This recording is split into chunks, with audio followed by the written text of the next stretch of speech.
Today is 16th May 2023, and we are continuing our session on modern Indian history. Earlier, we discussed orientation of ancient history, medieval history, and now modern history. In yesterday's session, Subhash Kamble sir, old faculty of Sambodhi Career Academy since its inception, and now officer of Health Department of Karnataka, he delivered a session on practical approach of Indian Constitution, how to deal with the questions of Indian Constitutions in a practical manner. Okay, because with respect to these examinations, what I have told you, approach matters a lot. Means whatever subject you are discussing or whatever subject you are preparing, the most important thing with respect to your preparation is your approach. So approach matters a lot, and Subhash Kamble sir yesterday discussed that very specific approach, practical approach with respect to Indian Constitution.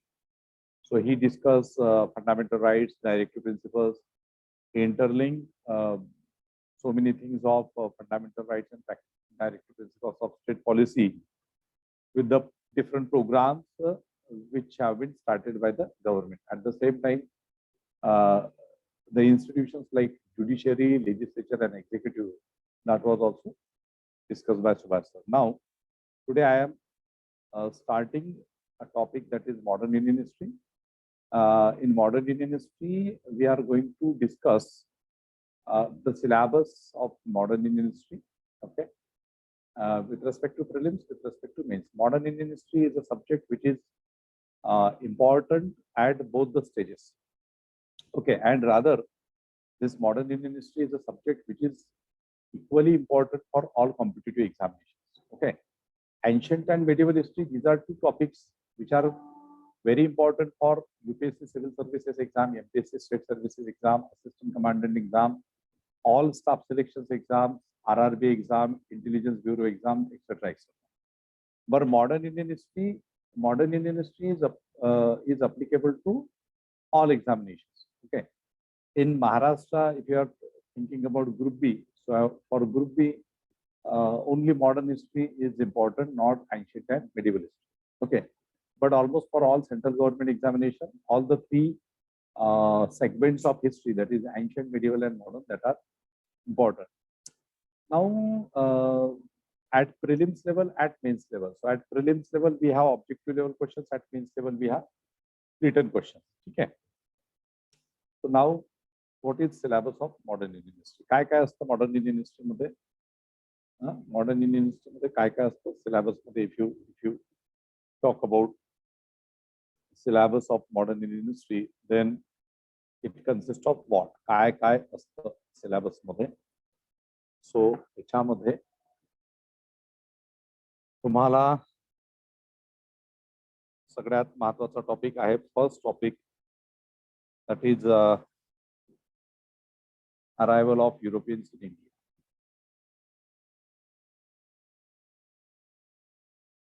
Okay, arrival of Europeans in India, right? So arrival of Europeans in India, it is associated with your Portuguese. You must have heard about Portuguese. Okay, Dutch,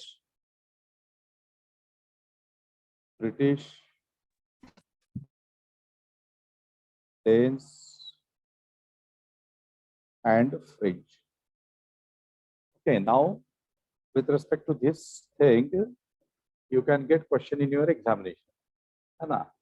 Arrival of Portuguese. This is the sequence. This is the right sequence.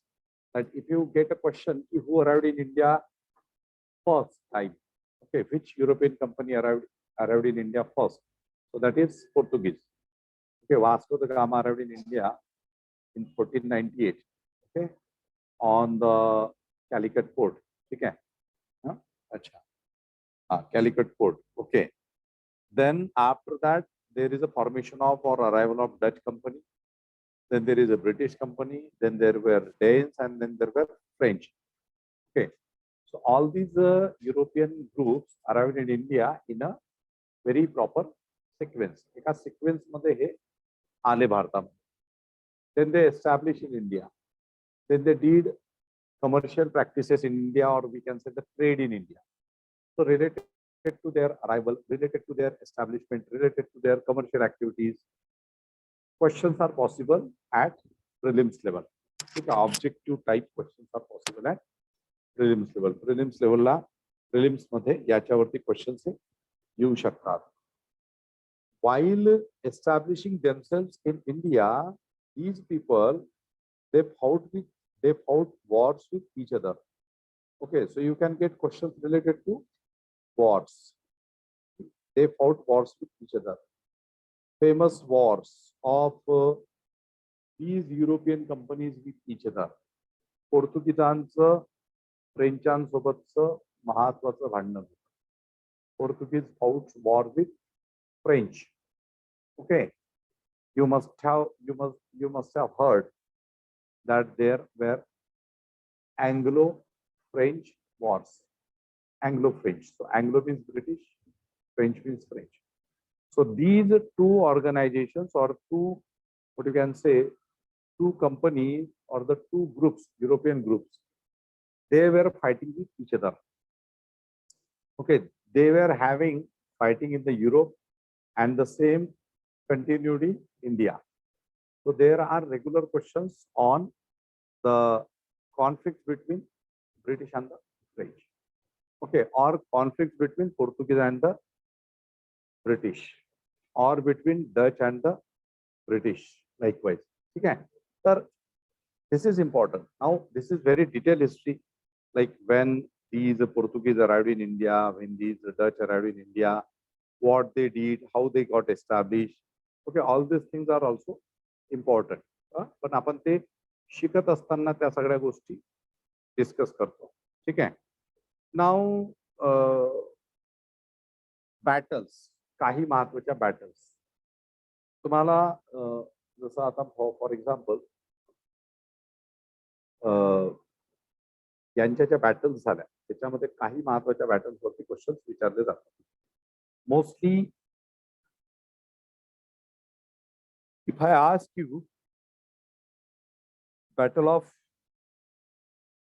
Wandiwash. Are you aware about this Battle of Wandiwash? Battle of Wandiwash. Treaty of Paris.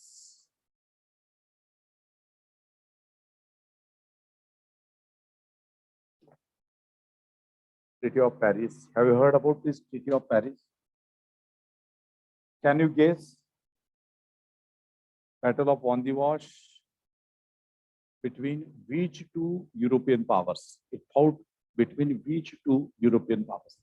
Wandiwashची battle ही कोणत्या दोन European शक्तींमध्ये झाली? Very simple question. This is very beginning question. French and British in 1760. Ha, French and British. Good. French and British. Okay. Yeah. Portuguese started their trading activities in India. Okay, trading activities. And these people, they were specialized in pepper trade. Spices, rest of the spices. What do you mean by pepper? Kali miri. Kali miri. Kali miri is no? Kali miri. There is very regular question at prelims level regarding this pepper. This pepper in ancient period, there is one term, okay, associated with this pepper. Pepper is known in ancient period as Yavana Priya. Okay, I'm just going with respect to objective level questions. त्याला paper जे होतं ना, paper कालीमिरीला म्हटलं जातं यवन प्रिया. यवन Priya means what? यवन कोणाला म्हटलं गेलं आहे? यवन मीन्स हू आर द यवन? मोहित, यवन, हू आर द यवन? तुम्ही नोट डाऊन करा बरं, एकदम कीर्तन ऐकल्यासारखं माना नाही डोलवायच्या फक्त. हा, नोट करत चला. म्हणजे हा, यवन प्रिय. यवन म्हणजे व्हॉट? हू आर द यवन्स? यवन कोण होते?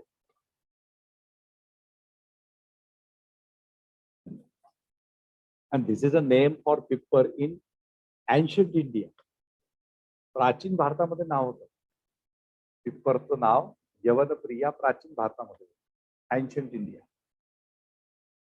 So यवन, who were the यवन?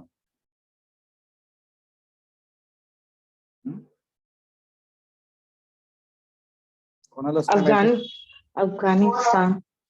नाही, ते मी सांगू.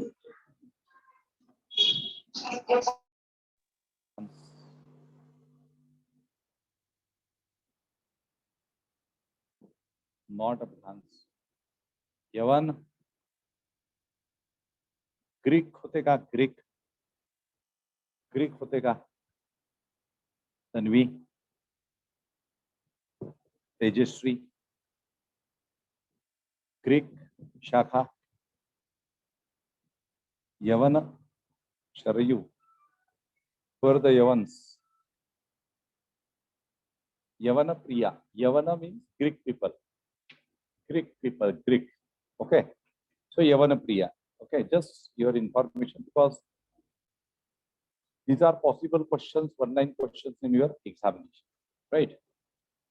Then this conflict of Europeans with each other, their trading practices on western coast and the eastern coast. You must be knowing that Portuguese, they established their naval power in India. पोर्तुगीज लोकांनी त्यांचं navy west coast वरती establish केलं होतं. West coast, east coast वरती. Okay. And Portuguese emerged as a powerful administrators of these western coast and eastern coast. And during his period, these Portuguese people, they started introducing cards. K-A-R-E-Z, cards. Cards means what? Anybody who is aware about this card system? These are direct questions in your examination. Anybody who is having idea about cards?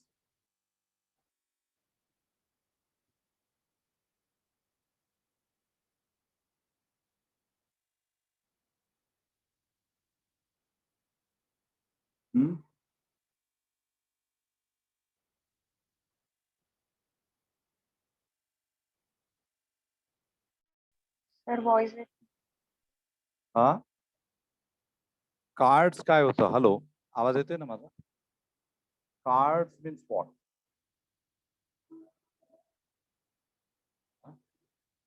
चला, cards म्हणजे passes होत्या. Passes, trading passes. Okay. Means suppose if some sultan, now you must be knowing Portuguese arrived in India in 1498, right? When did the Mughal Empire found in India? In which year Mughal Empire founded? Just in last session I have discussed with you that Babur founded Mughal Empire. In which year? I also discussed with Ibrahim Lodi and the first battle of Panipat. Ibrahim Lodi and Babur fought which is 1526. 1526. Okay. So by this time means 1498 and afterwards you can see during the Mughal era, during the Mughal period, Portuguese got established themselves on the western coast and the eastern coast. It means that Portuguese was the first power, first what you can say powerful group in India, which established those who established their navy on the western coast and in the eastern coast. They were having ships, so they issued passes, that is called as cards. If somebody wanted to have a trade from this portion to this portion, म्हणजे एखाद्याला जर waste कडून east कडे जायचं असेल तर मध्ये तर पाणी नाही आहे ना, हे मध्ये वेस्ट टू ईस्ट आपण पाण्याने म्हणजे काय म्हणतात त्याला रस्ता त्यावेळेस तेवढं हे नव्हतं रोड नेटवर्क, पण कसं होतं इकडून असं जाऊ शकत होते तुम्ही शिप्स द्वारे. So Portuguese they developed their naval power, and any power, sultans or Mughals, if they wanted to perform some trading activities with the help of ship, so they took help of Portuguese. Means Portuguese issued cards, that is trading passes, to the different ruling classes of those days. So these kind of informations with respect to Portuguese, with respect to British, with respect to Dutch, with respect to French, that is very much important as far as this topic is concerned. Okay, what do you know about French? French लोगों के बारे में आपको क्या क्या पता है? Which were the nerve centers of French in India? Which places at present were power centers of French in India, and which centers were the power centers for Portuguese in India? पोर्तुगीजांचे ठिकाणे कोणते होते महाराष्ट्र भारतामध्ये? गोवा होतं. फ्रेंचांचं कोणतं होतं? French. अरे French लोकांचं कोणतं होतं?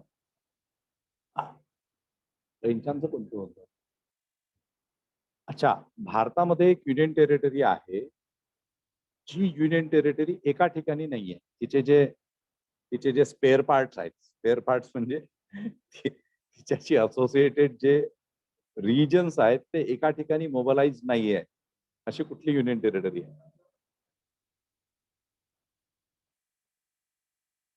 अंदमान निकोबार एकाच ठिकाणी येणार आहे.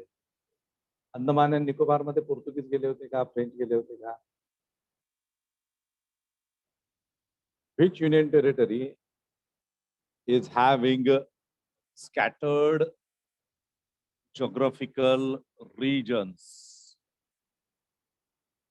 Yes, Shweta, Tejasri, Vishakha, Arhant, Namita, Chetan, Bisma, Amartya, Amit, Parija, Pranali, Prerna, Rohan, Sakshi, Sarang, Sharyu, सर्वच. काय अभ्यास आहे यार जोरदार तुमचा. तन्वी, तनिष्का, सिद्धेश, श्रुती. माझा आवाज येतोय की नाही तुम्हा लोकांना? आवाज येतो ना? हा, Bisma. Bisma is very, yeah, Bisma, you are right. See, a 10th standard student is giving answer to question. 10th standard student is answering questions, and the rest of the senior students are not answering question. So Pondicherry? Yes, she has already mentioned. Abul.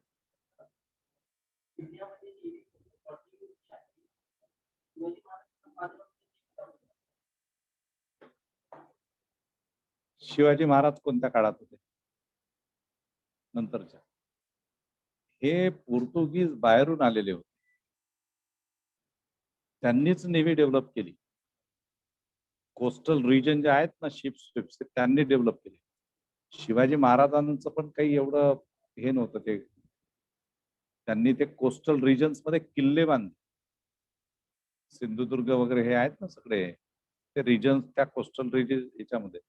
आपल्या इकडे काही, आपल्या इकडे कसं आहे, असे विशेषण खूप सारे यूज केल्या जातात, कारण आपण त्यांना मानतो की नाही, त्याच्यामुळे असं. अदरवाईज नेव्ही जी डेव्हलप झाली ती पोर्तुगीजांनी डेव्हलप केली पहिल्यांदा.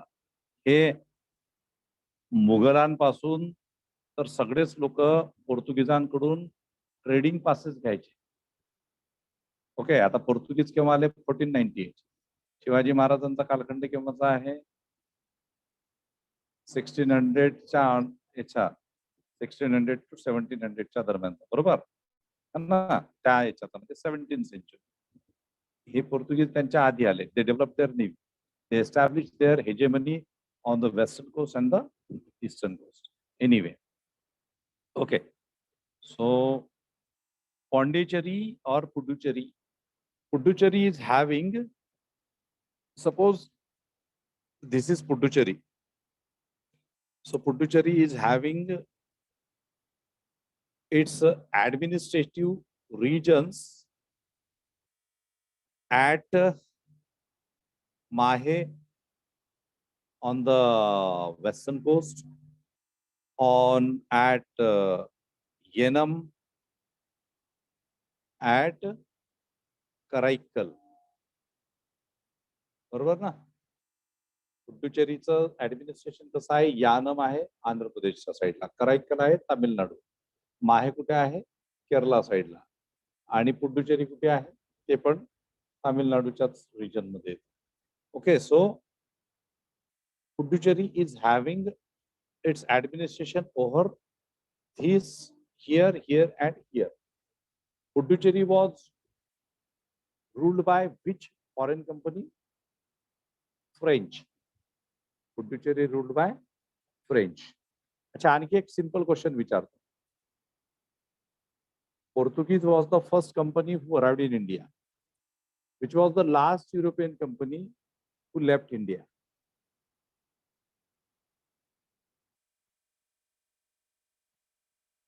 My question is, Portuguese was the first European company which arrived in India. Which is the company which left India last? Portuguese. केव्हा गेले पोर्तुगीज? 1961. 1961. गोवा मुक्ती संग्राम माहिती आहे तुम्हाला? गोवा फ्रीडम स्ट्रगल है ना, गोवा. अच्छा, ब्रिटिश भारतातून केव्हा गेले? Which is the exact year British left India permanently, officially also? In which year British completely and permanently left India? Official year, official year. 1946. 1947. एक मिनिट. हा सांगा चैतन्य. 1947. 1947. आणखी जर समजा आता केबीसी मध्ये जर अमिताभ बच्चननी तुम्हाला विचारला हा प्रश्न, 20 लाख दिले सव्वा, तुम्ही गडबडणार सगळेजण, 100% आन्सर चुकणार तुमचं. सगळे काय म्हणतील? 1947. बरोबर आहे का? 1947. Yes, sir. 1946. कसं काय जाणार? 46 ला तर जाऊ शकत नाही. 46 ला कसं काय जाणार? गव्हर्नमेंट चेंज झाली ब्रिटन मध्ये त्या काळामध्ये. नाही नाही नाही, 47 पर्यंत तर ते होतेच आपल्यासोबत. हा, आणखी कुणाला माहिती आहे? निशा, निशाला माहिती आहे. Yes Nisha. British left India officially in which year? Nine, I guess 45 or 46, but not sure.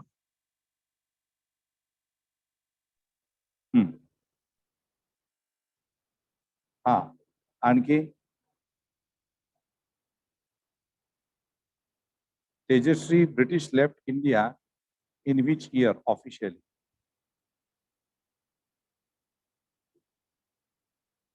Sir, 1948. 1948. Very good. 1948. June 1948. June 1948. Officially, British left India in June 1948. There is one important thing which is called as Lord Attlee's declaration. Attlee was a British Prime Minister. And Lord Attlee declared in February 1947 that British will leave India by June 1948. And according to Attlee's declaration, finally British left India by June 1948. बघा British शब्दाचे फार पक्के होते. ते आपल्या भारतीय पुढाऱ्यांसारखे असते की बाबा आम्ही सोडून जाऊ, तर त्यांनी म्हटलं असतं की नाही आता थोडंसं पोस्टपोन झालेलं आहे आमचं, आम्ही नंतर जाऊ आणखी 2-3 वर्षांनी. तर त्या ॲटलीने डिक्लेअर केलं की by June 1948 we shall leave India permanently. अच्छा, there is one very important terminology which is use for independence. We call that India got independence on 15th August 1947. But officially there is another term. What is that? Anybody? I'm just telling you very small aspects. Micro level la mi tumhala kai goshti sangtoy. We got independence. Like we say that we got independence on 15th August 1947. Basically, it was by the midnight of 14th August 1947. And Jawaharlal Nehru gave a very famous speech which is called as Tires with the Destiny. Niyatishi Karar. Niyatishi Karar. Nobody wanted separation of India into India and Pakistan. Okay, all the leaders. Okay. But ultimately, all the leaders agreed upon this decision. And finally, we got separated by the midnight. Okay. So, ते जे झालं, independence मिळाला आपल्याला, त्याच्यासाठी एक official शब्द आहे. What is that?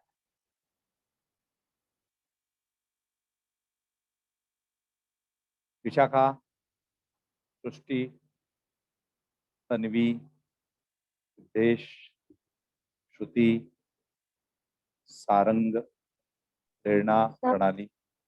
हा हा श्रुती बोल. आवाज येत नाहीये. कोणाचा आवाज नाही येते? माझा? हॅलो, माझा आवाज येतोय ना? माझा आवाज येतोय ना सर्वांना? Yes sir. हा, माझा आवाज येतोय सर्वांना? नमिता आवाज येतोय माझा? सारंग, सारंग आवाज येतोय? So it is called as, somebody has written, it is this the very specific name, transfer of power. काय म्हणतात त्याला? Transfer of power. सत्तेचे हस्तांतरण. पॉवर म्हणजे सत्ता, सत्तेचे हस्तांतरण. Okay, so transfer of power is a official terminology which is used for independence. What British did? British transferred their power to Indian people, Congress party members. Okay, those Congress party members. Anyway, so now these are certain things with respect to these initial companies. Now moving ahead, arrival of Portuguese, arrival of all European companies, their establishment, their battles with our indigenous people, that is native rulers. Okay, outcome of the battle, etc., etc. Now British East India Company, they established their rule in India. Okay, So initially, when British East India Company arrived in India, take this as a 1600. So for 1600 to 1757, they adopted a policy which is called as trading policy or trade policy simply. Another word is mercantile policy. Mercantile policy, trading policy is same. Okay. Their concern was to trade with Southeast Asian nations. ब्रिटिशांचा concern काय होता की फक्त trading करायचं, दुसऱ्या काही भानगडीत पडायचं नाही.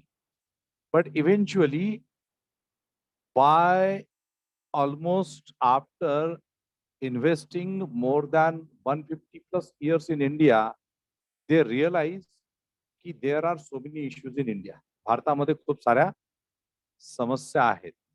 समस्या म्हणण्यापेक्षा it was opportunity for them. What they observe कि India is divided politically, India is divided socially, India is divided economically, India is already also divided on the basis of religion.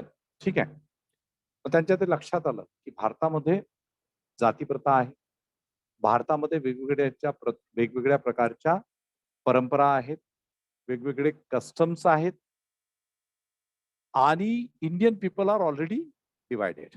आता आपल्याला हिस्ट्रीमध्ये शाळेत काय शिकवलं जातं, म्हणजे तुम्ही 15 ऑगस्टचं जर भाषण ऐकत असाल काही लोकांचं वक्त्यांचं, तर ते काय म्हणतात की ब्रिटिश भारतात आले, ब्रिटिशांनी 150 वर्ष राज्य केलं आणि मग ब्रिटिशांनी भारतामध्ये फोडा आणि झोडा डिवाइड अँड रूलची पॉलिसी अप्लाय केली. असं ऐकतो की नाही आपण?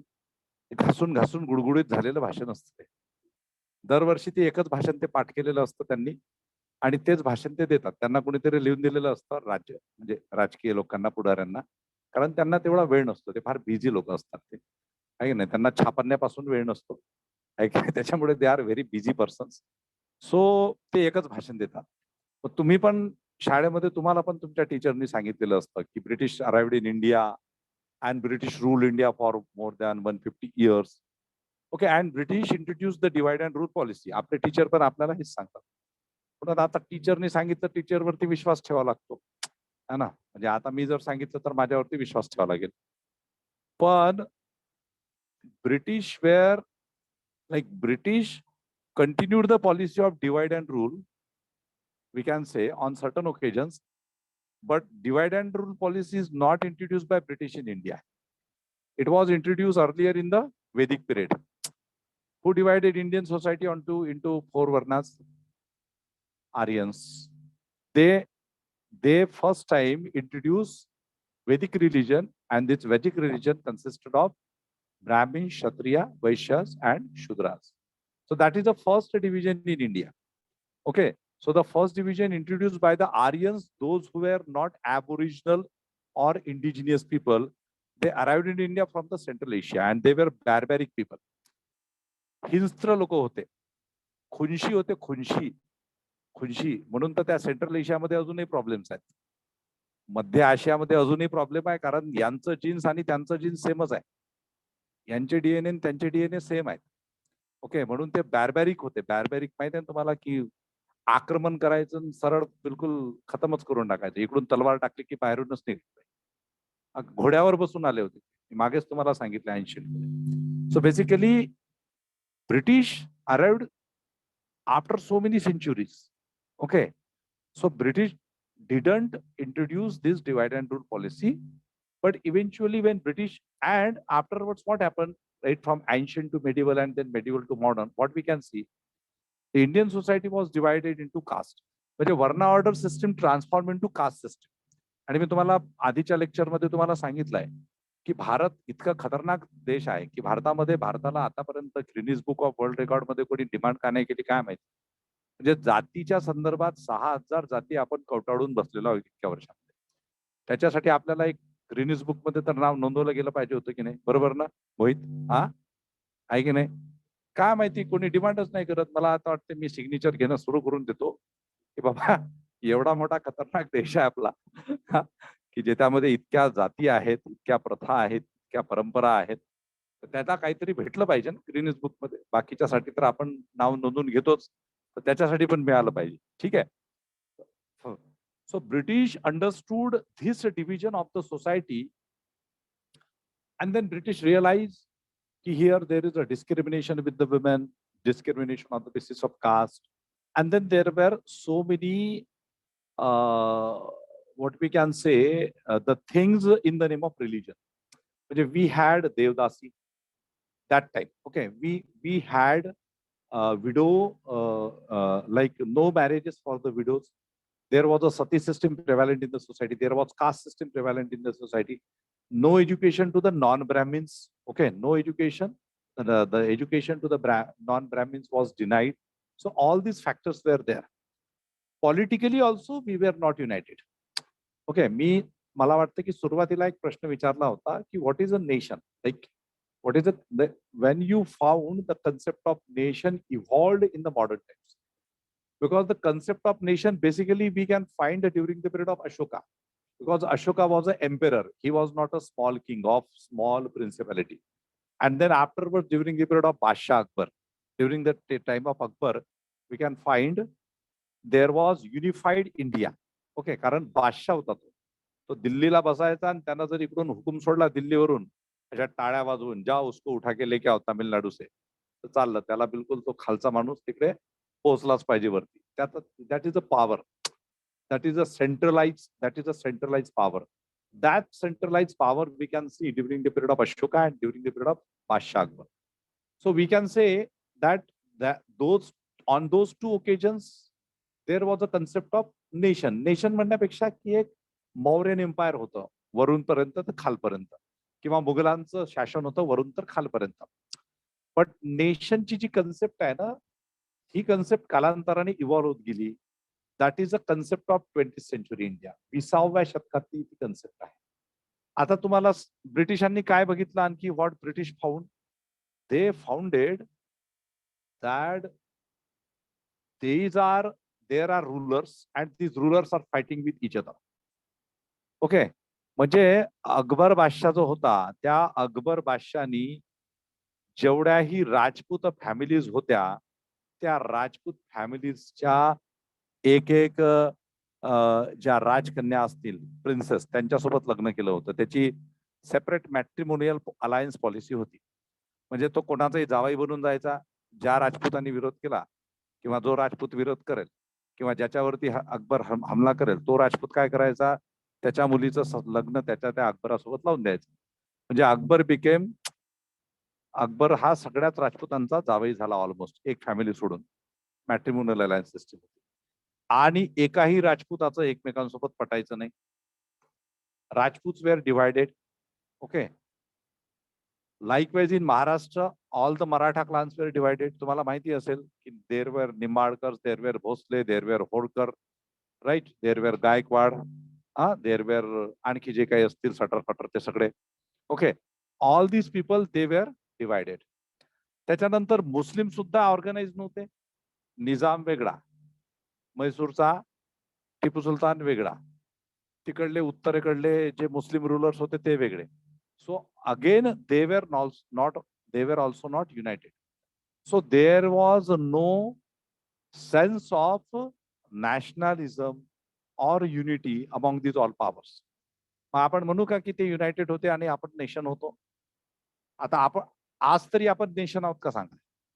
आज आपण after the implementation of constitution got succeed in segmenting all the states of India as a nation. भारतीय संविधानाची कमाल आहे की भारतीय संविधानाने जम्मू काश्मीर पासून तर तामिळनाडू पर्यंत सगळ्यांना युनाइटेड ठेवलेलं आहे. त्याच्या आधीची अवस्था काय होती? There were so many principalities, more than 550 plus principalities होती. या एकमेकांसोबत पटायचं नाही, सगळे भांडायचे एकमेकांसोबत. राजेशाही होती ना. ओके, आता मॉडर्न टाइम्स मध्ये राजेशाही जरी नसली तरी पण ते जीन्स असतात ना ते राजाच्या फॅमिलीतले, ते म्हणून जे पॉलिटिशियन्स जे दिसतात तुम्हाला ते already they are from the Zamindari families. Zamindar families मधले जे लोक असतात त्यांच्यामध्ये ते आधीचे त्यांच्या पंजोबा खापर पंजोबाचे गुण राहतातच. म्हणून मग हे पॉलिटिक्स मध्ये पण भांडताना दिसतात आहे ना. आमदार बनण्यासाठी, खासदार बनण्यासाठी, नगरसेवक बनण्यासाठी भांडतात की नाही ते. तिकीट कोणाला मिळेल, मुख्यमंत्री कोण होणार, उपमुख्यमंत्री कोण होणार, हा मिनिस्टर कोण होणार. नाही काहीच मिळालं तर बाबा कुठेतरी एखादं महामंडळ जरी मिळालं तरी बस झालं, असं असतं. म्हणजे everybody try to enter in to power. This is all about a power game. So Britishers observed these things, and then Britishers started their involvement into socio-religious political affairs of India. पण केव्हा 1757 ला पहिलं प्लासीचं युद्ध झालं. The battle of Plassey took place in 1757. तर हे 1757चं battle of Plassey काय लगेच ब्रिटिशांच्या डोक्यात आलं, अरे चलो आज प्लासी खेळते हैं, हा, आणि गेले बाबा. असं नाही झालं. All whatever actions Britishers took, all these actions with the plans, okay, they were very strategic people. है ना. जसं आता मी तुम्हाला नेहमी सांगतो की if you want to qualify UPSC examination or for that matter any competitive examination of India, you need to be a very focused, very pinpointed and very strategic person. If you don't have a strategy, you are not anyway going to qualify UPSC or any kind of examination. म्हणजे माझं challenge आहे. तुमच्यामध्ये जर नुसता तुम्ही गधा मेहनत करत राहिला तर तुम्ही कधीच होत नाही. 3-4 अटेम्प्ट तर असेच जाऊन येणं, जाणं येणं, 1 वर्ष 2 वर्ष. आमच्या वेळेस 5-5 वर्षाची योजना असलेले लोक असायचे. पंचवार्षिक योजना. पहिल्या 5 अटेम्प्ट प्रिलिम्सच नाही फेल व्हायचे, म्हणजे पास व्हायचे. ओके. सो आताही तसंच आहे. म्हणजे even after so many so much guidance from so different sources, still because the lack of strategy. So Britishers were very strategical people, and they started in their involvement in India with the Battle of Plassey. So 1757 Battle of Plassey. Where is Plassey located? Where is Plassey located? कुठे आहे Plassey? Plassey कुठे आहे? भारतात आहे की भारताच्या बाहेर आहे? प्लासी रे बाबा. Plassey is in Bengal. बरोबर आहे का? हा, Plassey is in Bengal. There was second important battle in 1764, that is Battle of Buxar. Where is Buxar? Bihar. Buxar is in Bihar. So both the Battle of Plassey and Battle of Buxar, these battles paved the way for the establishment of British power in India. ब्रिटिशांचा जो power आहे, ब्रिटिशांचं ज्याला आपण म्हणू शकतो, ब्रिटिशांची establishment जी आहे ती आपल्याला पहिल्यांदा कुठल्या वॉर्सनी दिसते? First battle of Plassey and second battle of Buxar. Okay. So with respect to examination you can get questions. The importance of Battle of Plassey, importance of Battle of Buxar, consequences of Battle of Plassey, consequences of Battle of Buxar. Okay, like how these two battles were responsible for the official establishment of British rule in India. या दोन battles मुळे ब्रिटिशांचं ज्याला काय म्हणतो एक power जो आहे तो भारतामध्ये कसा एस्टॅब्लिश होऊ शकला. How these battles paved the way for the establishment of British power in India or the British authority in India. Okay, तर यांचं बॅकग्राऊंड, याचा इम्पॅक्ट हे सगळं आपल्याला माहिती पाहिजे. याचे consequences means what? It's impact. What impact pose. जसं आता तुम्हाला एक तुम्ही सगळ्यांनीच ऐकलं असेल, रिव्होल्ट ऑफ 1857 है ना. खूप लढी मर्दानी होतो झाशीवाली राणी. ऐकलं की नाही? झाशीची राणी माहिती आहे ना? हा, झाशीची राणी माहिती पाहिजे बरं, नाहीतर स्वप्नात येते ती तलवार घेऊन. हा हा, त्याच्यामुळे झाशीची राणी माहिती पाहिजे. समजलं का? हा. ओके. सो 1857. तर आता 1757 to 1857. This is again very important span. So earlier Britishers were having mercantile policy, and the political establishment of British in India that took place during 1757 to 1857. So this was a politico-administrative establishment of British in India. म्हणजे 1757 ते 1857 पहिले तर त्यांची मर्कॅन्टाईल policy होती. त्याच्यानंतर 1757 onwards their involvement in Indian socio religious and political activities, administrative activities. And finally, during this time only, they established themselves in India. After 1757, during this period, आता आपल्याला एक प्रश्न येतो की 1857 चा उठाव का झाला? तुम्ही शाळेमध्ये शिकला असाल, रिव्होल्ट ऑफ 1857. काय होतं कारण? तुम्हाला जे शाळेमध्ये सांगितलं जातं, शिकवलं जातं. What was the reason for the revolt of 1857? 1857 च्या उठावाचं तुम्ही ऐकलं असाल. Revolt of 1857. अच्छा, झाशीची राणी का उतरली सांगा. झाशीच्या राणीवरून सुरुवात करू आपण. हा वैष्णवी, झाशीची राणी का उतरली रिव्होल्ट मध्ये? परिजा, अमर्त्य, तुझ्या नावाच्या व्यक्तीला पुरस्कार भेटलेला आहे नोबल, अमर्त्य सेन. हा, तू इंटरव्ह्यूला जाशील तर तुला प्रश्न विचारतील अमर्त्य सेन वरती. हा, जाशील ना इंटरव्ह्यूला युपीएससीच्या? जाशील ना? घरात लिहून ठेव, एक सर्कल काढ, त्याच्यात बाण दाखव, हा, तिथे लिहून ठेव IAS अमर्त्य. हा, कोणती बॅच पाहिजे? Next batch 24-25, 25-26. कशाला एक वर्ष वाढवायचं? होऊन पण 24-25 मध्येच होतो आपण. हा हा, होईल आता, होईल. आपण करू काहीतरी नवस वगैरे करू आपण. आपल्याकडे आहेत काही फॉर्म्युले. आपल्या देशामध्ये भरपूर फॉर्म्युले आहेत लोकांकडे पास होण्यासाठी. माझ्याकडे खूप फॉर्म्युले आहेत. एखादा चांगला ऑर्गनाइज नवस करू, एखादा होम हवन वगैरे करू आपण मस्तपैकी. काशीवरून बोलावू 2-3 लोकांना, त्यांची मस्तपैकी त्यांना एका साईडनी पैसे ठेवू, एका साईडनी त्यांच्या वजना एवढे पैसे ठेवले की ते फॉर्म्युला सांगतात आपल्याला. भारतात खूप फॉर्म्युले आहेत ना असे सांगणारे लोक. ते उत्तर भारतातले पोरं असेच पास होतात, माहित आहे का तुला? ठीक आहे, अभ्यास कर. हा, सांगा. या, काय विचारला मी प्रश्न? हा, so what was the reason for revolt of 1857? There is a very regular reason for revolt of 1857 which we study during your school days. शाळेमध्ये आपण शिकलेलो असतो. 1857 चा उठाव, त्याच्यामध्ये आपण काय म्हणतो की मंगल पांडेनी उठावामध्ये पहिली गोळी झाडली. मग मंगल पांडेचं why Mangal Pandey entered into revolt ते सांगितलं जातं. What was the reason for Mangal Pandey? हा हा, बोल. हा, बोल चैतन्य. सर, माझे ना स्वप्न आहे की IAS व्हायचं. हो, आपण बोललोय ना होणार म्हणून. हो सर. आता मला मंगल पांडेचं सांग. मंगल पांडे काय रिव्होल्ट मध्ये का उतरला? मंगल पांडे ऐकलं असशील ना तू? चैतन्य सांग आता. तुला IAS व्हायचं तर मंगल पांडे माहिती पाहिजे तुला. हा चैतन्य. हा सर, पण मी कुठे ते वाचलं नाही. अरे बाबा, शाळेमध्ये तुझ्या ते प्रकरण नव्हतं का तुला रिव्होल्टचं 1857च्या?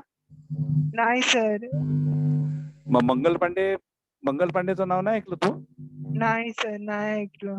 अरे, तुमच्या शाळेमध्ये नव्हतं का 1857 रिव्होल्ट? नव्हते तुमच्या 10वी पर्यंतच्या पुस्तकात? होतं ना. तू त्या दिवशी अब्सेंट असशील क्लासला. चैतन्य. हो सर. तू अब्सेंट होता का? बरं बरं, काय हरकत नाही. Mangal Pandey was a person who revolted against the British government, and it is said that he revolted. He was the first person who revolted against British government. Okay, so what was the reason? There was an introduction of rifles, new rifles. Okay, कोणते rifles होते? Enfield rifles. And while loading cartridge into these rifles. Cartridge म्हणजे काडतूस. It was to be bitten off with the teeth, and this cartridge consisted of the fats of pigs and cows. So pig considered as a polluted animal by the Muslims, cows considered as a animal which is worshipped by the Hindus. So a rumor spread that Britishers are violating the sentiments of Hindus and Muslims alike. काय झालं की British army मध्ये Enfield rifles introduce केल्या होत्या. त्याच्यामध्ये जे काडतूस टाकावं लागायचं त्याला काडतूस लोड करताना त्याला असं दातांनी तोडावं लागायचं आणि त्याला जे चरबी होती त्याच्यामध्ये डुकराची आणि गायीची चरबी लावलेली आहे अशी एक अफवा स्प्रेड झाली किंवा ते असेलही. So basically this was taken as a violation of the religious sentiments of the Hindus and Muslims. कारण मुस्लिमांना जे डुक्कर होतं ते अप्रिय असतं, त्यांच्यासाठी तो पोल्युटेड ॲनिमल आहे. आणि गाय जे असते ते आपल्या इकडे आपण म्हणतो की गाय हमारी माता आहे, है ना. तर गाय जी होती ती पवित्र मानण्यात येत होती. तर त्याच्यामुळे मंगल पांडेनी किंवा बाकीच्या सोल्जर्सनी असं हे केलं की this is a violation of religious sentiments. And after hearing this thing, Mangal Pandey fired first bullet on his senior British officer, and that is considered as the beginning of revolt of 1857. But it was not an organized revolt. Means Mangal Pandey was alone. So when it comes to organized revolt, so that it was started by the sepoys of Meerut. Meerut army, Meerut army जे होतं दिल्लीजवळ मेरठ आहे माहिती आहे तुम्हाला, तिथले जे शिपाई होते त्या शिपायांनी ऑर्गनाइज रिवोल्ट केला. So if you get a question related to the individual revolt, so that is by Mangal Pandey. If you get a question related to organise revolt, the soldiers of Meerut army camp. ठीक आहे. तर असं आहे. तर आता एक लक्षात घ्या की हे जे 1757 to 1857 आहे, so revolt this was a immediate result for the this was an immediate reason for the revolt. Immediate reason for the revolt. But this was not the sole reason. है ना. म्हणजे आपल्याला एक्झाम पॉइंट ऑफ व्ह्यूनी कसं येणार माहित आहे का, revolt of 1857 वरती जर क्वेश्चन विचारला, so they are not going to ask you just related to Mangal Pandey or that cartridge episode, because that was a incident which was responsible to spark of the revolt. म्हणजे आपण म्हणतो ना की ठिणगी पडायची आणि आग लागायची, है ना. हा म्हणजे असं काहीतरी झालं आणि ते झालं, हे झालं आणि ते झालं, असं काहीतरी झालं आणि स्पार्क झालं, आहे की नाही. तर हे कार्ट्रिज एपिसोड जो आहे ना, it's what like that. But there were so many reasons for the revolt of 1857. So if you want to consider, or if you want to understand this revolt of 1857, we need to consider the entire history from 1757 to 1857. आपल्याला 100 वर्ष मागे जावं लागतं.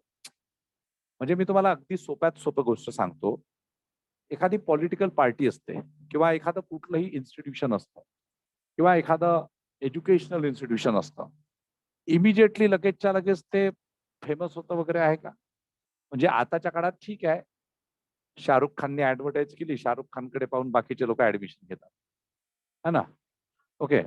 म्हणजे एखादा तो hero येतो, एखादी ती ऍक्ट्रेस येते, ते म्हणते की मेरे दांत जो है बहुत मोती जैसे चमक रहे हैं, तो कौन सा टूथपेस्ट यूज करते, तर ती म्हणते की मैं कोलगेट यूज करती हूँ. तर मग ते कोलगेटच लोक घेतात. ओके. म्हणजे तो इम्पॅक्ट आहे ऍडव्हर्टिजमेंटचा, जाहिरातीचा. आधी तसं होतं का, कुठलंही म्हणजे एनिथिंग. ओके. यावेळेस सुद्धा हा जो रिव्होल्ट झाला, या रिव्होल्टच्या मागचा जो इतिहास आहे तो मोठा आहे. Okay, so revolt was not because of immediate thing. Okay, immediate thing. One thing happened, and then immediately they took a decision against the for the revolt about the revolt. But at the same time, those people who took leadership in their hands, they organized other people who were also not satisfied with the British administration. So for example त्याच्यामध्ये जसं आपण नेहमी म्हणतो की राणी Lakshmibai. Okay, so Rani Lakshmibai entered into revolt.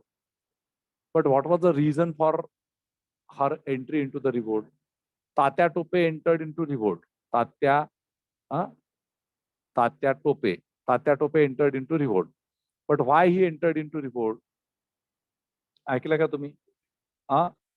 Bahadur Shah Zafar II, he entered into revolt. But why? Bahadur Shah Zafar II was the leader of the entire revolt. He was a Mughal Basha of latter Mughal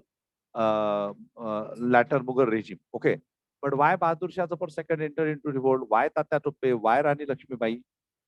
All these people entered into revolt because they were having some reasons. They were having some interest. ठीक आहे.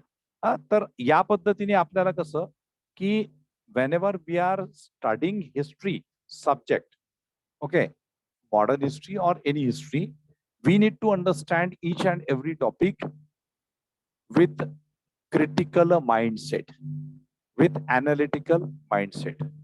We need to compare so many things.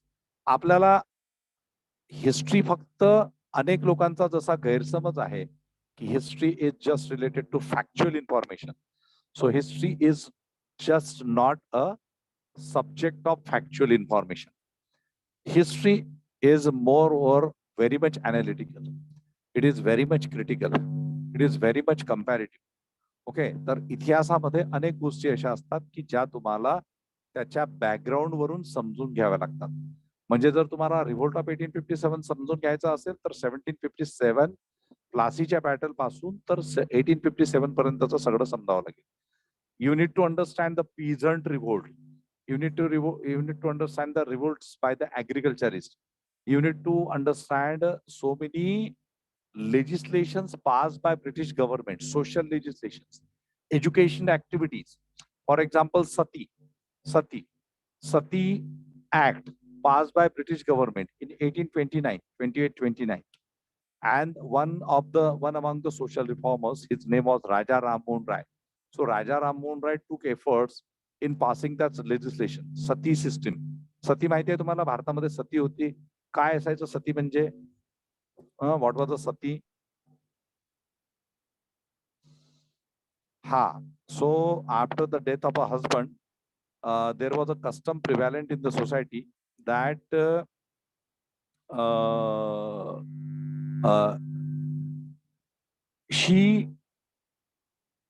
that wife would be sent on the funeral pyre of husband. Okay, त्याची चिता जळत असताना त्या महिलेला तिथे ढकलून दिला जायचं अक्षरशः. ठीक आहे. And it was a custom in the name of religion. Okay, it was a custom in the name of religion. And it was almost a compulsory custom among the upper strata of the society. म्हणजे भारतातले जे उच्चवर्णीय ज्या जाती होत्या, mostly Brahmins, mostly Rajput, non Brahmins मध्ये या गोष्टी जास्त बघायला मिळत नाही. बट जे ब्राह्मिन्स, राजपूत, क्षत्रिय कम्युनिटी ज्याला आपण म्हणतो किंवा ज्या ब्राह्मिन्स होत्या त्यांच्यामध्ये ही प्रिव्हॅलंट होती. म्हणजे राजा राम मोहन रायांच्या घरामध्ये ही गोष्ट घडली होती आणि म्हणून त्यांनी त्याचा विरोध केला होता. आणि त्याचा उलटा परिणाम झाला. when the legislation passed, so what happened after the passing of act, the incidences of the sati increased 10 to 12 times. म्हणजे जिथे एक बाई सती जायची तिथे 10 ते 12 बाया नवऱ्याच्या मेल्यानंतर त्यांना सती पाठवण्यात आलं. हे साधारणतः पुढचे 20-25 वर्ष राहिलं. Then Britishers took all these things heavily, okay, with heavy hands, and after that you can see the decline in the cases of sati. ठीक आहे. आता मला एक सांगा की the legislation which is passed in favor of women and against these kind of activities, was it wrong? म्हणजे हे चुकीचं होतं का? ब्रिटिशांनी ऍक्ट पास केला सतीच्या विरोधात, चुकीचं केलं का? It was in favour of Indian women, right? No, sir. ब्रिटिशांनी pass legislation for education for all, not just for the Brahmins, but for the non-Brahmins. Was it wrong? It was not wrong. It was a action which was taken by them in favor of rest of the communities. Okay, you must be knowing that Mahatma Jyotiba Phule, when started taking education, so all the Brahmins of the Pune, they denied this act. Okay, at the same time, they convinced all the people, those who belong to the Mali community, Mali म्हणजे gardening काम करणारे, so they convinced them that this is a violation of a dharma. म्हणजे महात्मा फुले शिक्षण घेतात, माळ्याचा पोरग शिकतो म्हणजे धर्माचं काय होतं? धर्म भ्रष्ट होतोय असं कोणी सांगितलं? पुण्यातल्या ब्राह्मणांनी महात्मा फुलेंच्या वडिलांना सांगितलं. वडिलांनाही वाटलं की बाबा आपलं पोरग धर्मभ्रष्ट करतोय, कारण काय तर शिक्षण घेतो. आता तुम्ही इथे समजा सगळेच्या सगळे मुली शिकतायत, तुम्ही शिकतायत, म्हणजे तुम्ही तर सगळ्यात बेकार धर्मभ्रष्ट करणारे लोक आहात. जे भारतीय महिला तर सगळ्यात बेकार धर्म बुडवला त्यांनी. बुडवला की नाही सांगा? हा, सावित्रीमाई फुल्यांच्या अंगावरती शेण कोण फेकायचं? ते सगळेच फेकायचे. ओके, माळी त्यावेळेसचे जे माळी होते त्यांनी महात्मा फुल्यांना आणि त्या सावित्रीमाई फुल्यांना वाळीत टाकलं, एकदम बहिष्कृत केलं त्यांना. त्यांच्या आई वडिलांनी त्यांना घरातून पण काढलं होतं की बाबा माझ्या घरात राहू नको. का? काय दोष होता? तर शिकतोय म्हणजे non Brahmins if they were taking education, so it was a violation of religious norms. ब्रिटिशांनी ऍक्ट पास केले म्हणजे रिव्होल्ट ऑफ 1857चं कारण फक्त हेच नव्हतं की ते काडतूस वगैरे, ते तर एकच प्रकरण झालं. त्याच्या मागे ही सगळी हे सगळं अनालिसिस आहे की when British pass such acts to introduce some socio-educational changes in the society, then the orthodox segment of the Indian society, they reacted. And who were the orthodox segment? Brahmins. Okay, or those who were the followers of Brahmanical system. Those who were the followers of a Brahmanical system. Okay, this is true. है ना? म्हणजे हे जे मी सांगतोय हे उगाचच काय, आणि ह्या इतिहासामध्ये तुम्हाला असे शॉक्स भेटतील. इतिहास हा शॉक देणारा सब्जेक्ट आहे. हिस्ट्री हा तुम्हाला असे झटके देणारा सब्जेक्ट आहे. म्हणजे आपल्याला काहीच माहिती नसतं ना ह्या सगळ्या गोष्टी. आपण जसं जसं आपण शिकायला लागतो, त्यातल्या त्यात जेव्हा मंगेश बोरकर शिकवायला लागतात तर असे झटके थोडे थोडे बसतात. ज्यांना काहीच माहिती नाही त्यांना ते थोडेसे झटके बसतात. Because we are having some kind of prejudice mindset. आपल्यामध्ये एक काय म्हणतात त्याला, एक समज गैरसमज, कन्सेप्ट मिसकन्सेप्ट खूप असतात आपल्या डोक्यात. So basically try to understand this thing की revolt of 1857 it was not just because of that cartridge episode. Okay, so there were the legislations which were passed by the British in favor of the non-Brahmins, British in favor of the women's, in favor of the widows. बघा 1856 मध्ये widow remarriage act pass झाला. आता widow remarriage act म्हणजे काय की जी बिचारी विधवा होती, आपल्या इकडे विवाहाच्या संदर्भात काय नियम होता माहिती आहे का? की मुलीचं वय जर समजा 4 वर्षाचं असेल तर तिचा नवरा 20 वर्षाचा असायचा.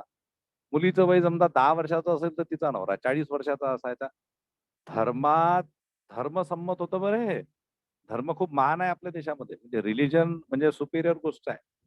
त्याची जर चिरफाड कराल ना तुम्ही व्यवस्थित एज्युकेटेड लोकांनी, तर ते तुम्हाला आणखी मोठे मोठे झटके बसतील. भारतीय महिलांनी तर विशेष हे करणं फार गरजेचं आहे. पण ते कसं आहे ते आता त्याच्यासाठी डेअरिंग लागते चिरफाड करण्यासाठी. आपण नाही म्हणत का की एखादा माणूस मेल्यानंतर त्याचं ते काय करतात, ते पोस्टमार्टम सगळं चिरफाड करतात. तर ते तसं चिकित्सा, दिस इज कॉल्ड ॲज चिकित्सा. हा काय काय हा ऍडव्हेंचर्स. हा, सो चिकित्सा. Okay, so you need to be a chikitsak. Chikitsak means you need to be a critical person. Okay, you need to be a critic. Okay, you should not accept the things as it is. You should develop your rational. You should develop your logical thinking. You should develop your rationalism. Okay. हे खूप महत्वाचं आहे याच्यामध्ये. Okay. So now what happened? Ki whatever legislations British passed, so all the legislations were in favor of women. Legislations were in favor of the non-Brahmin communities and in general for the population of India. मग हे social legislation कोणाच्या against मध्ये होते? Upper strata of the society, upper caste, we can say upper caste. आजही भारतामध्ये upper स्ट्रॅटा lower स्ट्रॅटा हे भानगड अजूनही चालू दिसते आपल्याला. ठीक आहे. तर अप्पर स्ट्रॅटाच्या त्यांच्या फेवर मध्ये नव्हते, लोअर स्ट्रॅटाच्या फेवर मध्ये होते. शिकायला लागलेत मुलं. म्हणजे महात्मा फुल्यांनी शाळा ओपन केली, माहिती असेल तुम्हाला, मुलींसाठी पहिली शाळा 1848 मध्ये. मुली शिकायला लागल्या. ओके. विधवांची विवाह व्हायला लागली. अच्छा, याच्यामध्ये असं नव्हतं की all the Brahmins were opposing these positive developments. Raja Rammohn Rai, he himself was a Brahmin, but his mindset was very pragmatic and very practical. Okay, Ishwar Chandra Vidyasakar, he was a Brahmin, but he was in favor of reformation, in favor of positive changes. So there were few persons, they were in favor of positive changes in the society. At the same time, म्हणजे जसं आजही आहे आपल्या इकडे, आजही आपण बघतो की काही लोक हे सकारात्मकता म्हणजे पॉझिटिव्हिटीच्या फेवर मध्ये असतात, तर काही लोकांना ते तसंच पाहिजे असतं. नाही नाही नाही बाबा, हे असं नाही, हे असंही आहे की नाही, हे असं आहे आणि हे असंच राहिलं पाहिजे. ओके. ज्यांना वाटतं की हे असं आहे आणि असंच राहिलं पाहिजे, ते कधीच त्याच्या फेवर मध्ये बोलत नाही. ते म्हणतात की नाही, हे ऐसा आहे, ऐसा ही रहना चाहिए. This is a wrong notion, right? So basically if you see, these British, they introduced so many things in India, and eventually by 1858 British organized India politically and geographically. तर आता तुम्हाला 1857 चा रिव्होल्ट, त्याच्यानंतर 1858 मध्ये ब्रिटिशांनी भारताला पॉलिटिकली आणि geographically integrate कसं केलं तेही समजलं पाहिजे. So that is also development which is based on analytical understanding of the history. Okay, so with respect to these two topics, what is important? तुम्हाला याचं नाव माहिती आहे का? काय नाव त्याचं? Wellesley, Lord Wellesley. Now I will take few examples of governors, governor generals in India. Lord Wellesley and another person, त्याचं नाव काय होतं बेटा?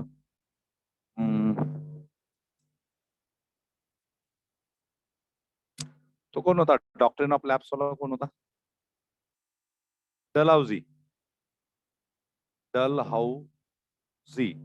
Yeah, anybody who is knowing what Lord Wellesley did and what Dalhousie did, and the actions of these people was largely responsible for unification of India politically and geographically. म्हणजे बघा, भारत राजकीय दृष्ट्या आणि भौगोलिक दृष्ट्या एकत्र करण्याचं काम सुद्धा ब्रिटिशांनी केलेलं आहे, भौगोलिक दृष्ट्या आणि पॉलिटिकली. कसं? तुम्हाला माहिती असेल की ब्रिटिशांनी भारतात रेल्वे सुरू केली.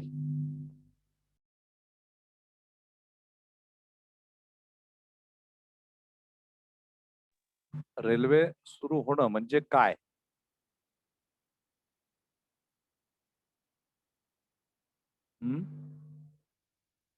अरे, रेल्वे सुरू होणं म्हणजे काय? तुम्हाला झुक झुक झुक झुक आगीन गाडी, धुरांच्या वेशा रेषावरात गाडी, पडती झाडे पाहूया, मामाच्या गावाला जाऊया. ऐकलं असाल ना तुम्ही? मामाच्या गावाला जात होते की नाही तुम्ही आगीन गाडीत बसून? मग त्याच्यासाठीच त्यांनी रेल्वे गाडी सुरू केली. सो ब्रिटिशांना माहिती होती की भारतातले लोक कलाकार आहेत बेटा, एक कविता लिहितात. त्याच्यासाठीच ते मामाच्या गावाला सुट्टीमध्ये जाण्यासाठी म्हणून ते रेल्वे सुरू केली. असं नाही लिहायचं. असं इंटरव्ह्यू मध्ये उत्तर नाही द्यायचं की ब्रिटिशांनी मामाच्या गावाला गाडी. तर British, because of the railway, because of the introduction of railway, we can see the different pockets. Suppose this is a north pocket, this is a south pocket, this is a west, this is east and this is the central. All the pockets got integrated with each other. आता बघा आपल्याला जर जायचं असेल, आपल्याला आता कुठं जायचं असेल तर आपण काय करतो, मोस्टली आता रेल्वेने जातात ना. रेल्वेने फास्ट जाता येतं. रात्री बसला आपलं, रात्री 6 वाजता बसलं की काही काही ठिकाणं असे 12 तासात येऊन जातात. इकडे 6 वाजता बसला की तिकडे 6 वाजता पोहोचला घरी, झोपेत चालला आपला, है ना. हा, काही जणांना 24 तास लागतात. समजा आता युपी वगैरे साईडला जायचं असेल तर इट टेक 24 अवर्स. कुणाला तिकडे पश्चिम बंगाल, ओडिसा जायचं असेल तर 36 तास. समजा मुंबईवरून जायचं असेल 2-3 दिवस घेतात. बट रेल्वेमुळे काय झालं की north to south, west to east connected. आता आपले रेल्वे झोन्स आहे, 12-13 रेल्वे झोन्स आहे ना. North, east, west, north central, then हे साऊथ, साऊथ सेंट्रल वगैरे वगैरे रेल्वे झोन्स आहे. So basically railway contributed in integration of India geographically, and when it got geographically integrated, afterwards railway proved important for the political integration. Political integration कसं झालं? Political integration ब्रिटिशांनी त्यांचे headquarters establish केले वेगवेगळ्या ठिकाणी. They were having their capitals at different places. They were having their headquarters at different places, and through these headquarters, because railway मुळे काय झालं की if there would be a war, then British moved their army from one place to another place very fast. Okay, 1856 मध्ये railway सुरू झाली. 56 मध्येच ना, 1856 April 1856 पहिलं बोरीबंदर टू ठाणे, बरोबर. त्याच्यानंतर मग वेगवेगळ्या ठिकाणी रेल्वेचे रूट सुरू झाले. And revolt of 1857 concentrated in the northern part of India, northern zone of India, and eventually so many wars, whatever wars took place. So eventually what we can see, these railway routes contributed in the fast movement of army, in the fast movement of soldiers. पटकन इकडून तिकडे चालला. ही facility भारतीय लोकांना नव्हती. Trade साठी इकडून माल उचलायचा, कच्चा माल उचलायचा आणि तिकडे शिफ्ट करायचा, कोस्टल रिजनला आणायचा, इकडे मुंबईला आणायचा. मुंबईचे इम्पॉर्टन्स कोणी वाढवलं माहिती आहे का तुम्हाला? ब्रिटिशांनी वाढवलं. मुंबईचे इम्पॉर्टन्स ब्रिटिशांनी वाढवलं. मुंबई एक कोस्टल आयलँड, त्या आयलँड मधून सगळा बिझनेस ऍक्टिव्हिटीज, कारण इथूनच सगळी जहाजं तिकडे युरोपमध्ये जायची आणि एवढा मोठा अरबी समुद्र आहे, बरोबर. So British were responsible for the importance or the emergence of Mumbai. Okay, नाहीतर हे बरेचसे बाकीचे छोटे मोठे आयलंड्स असतातच ना कोस्टल रिजन वरती गेला तर. पण तुम्हाला मुंबई सारखं महत्व दुसऱ्या आयलंडला आलेलं दिसलं का तुम्हाला? आतापर्यंत नाही दिसलं. So Mumbai emerge as a very strategic location because of the British. ठीक आहे. सो हे सगळं या लोकांनी आपल्याला इथे दिसतं की केलेलं आहे. You will get question related to this 1757 to 1857. You will get questions related to the revolt. You will get questions related to the consequences of revolt. You will get questions related to socio-educational, religious reforms introduced by British in India, their legislations in India, legislations म्हणजे कायदे, ठीक आहे, and whatever different activities started by these people in India. Meanwhile, you will get different policies adopted and implemented by different governor general in India. Like Wellesley मी सांगितलं तर वेलस्लीची policy काय होती? what was the initiative taken by Lord Wellesley? डलहौसीचं मी तसं सांगितलं, doctrine of labs policy है ना. आता हे डॉक्ट्रिन ऑफ लॅब्स, दत्तक वारस नामंजूर करण्याचं धोरण कोणी अडॉप्ट केलं? Lord Dalhousie. तसंच वेलेस्ली होता. वेलेस्लीने काय केलं होतं? These are very regular questions in exam. Lord Wellesley. Have you heard about Lord Wellesley?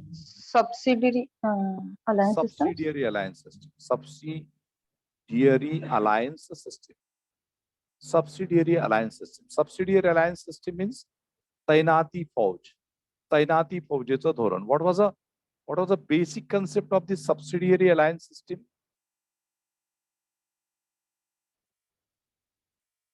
Subsidiary alliance system काय होतं? सबसिडियरी अलायन्स सिस्टीम, तैनाती फौजेचे धोरण काय होतं?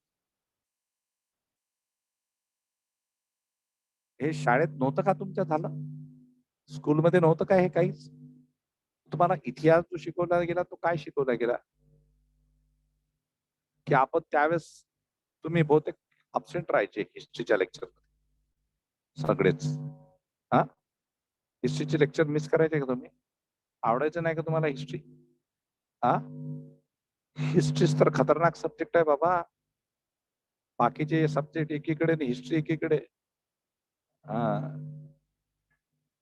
जो लोग अपना इतिहास नहीं समझ सकते वो इतिहास नहीं बना सकते. सर हाँ बोला. सबसिडी अलायन्स एक अग्रीमेंट होती इंडियन प्रिन्सली स्टेट्स. हाँ हाँ अग्रीमेंट होती. ओके.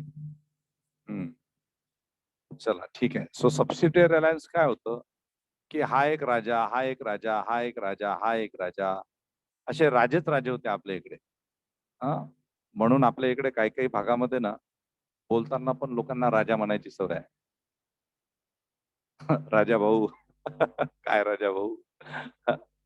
चला, तर आपल्या इकडे राजे म्हणजे एकदम. तर हे समजा हे स्टेट्स होते, हे 4, 5, 6, 7, 8, 9, 10, समजा हे 10 स्टेट्स आहे.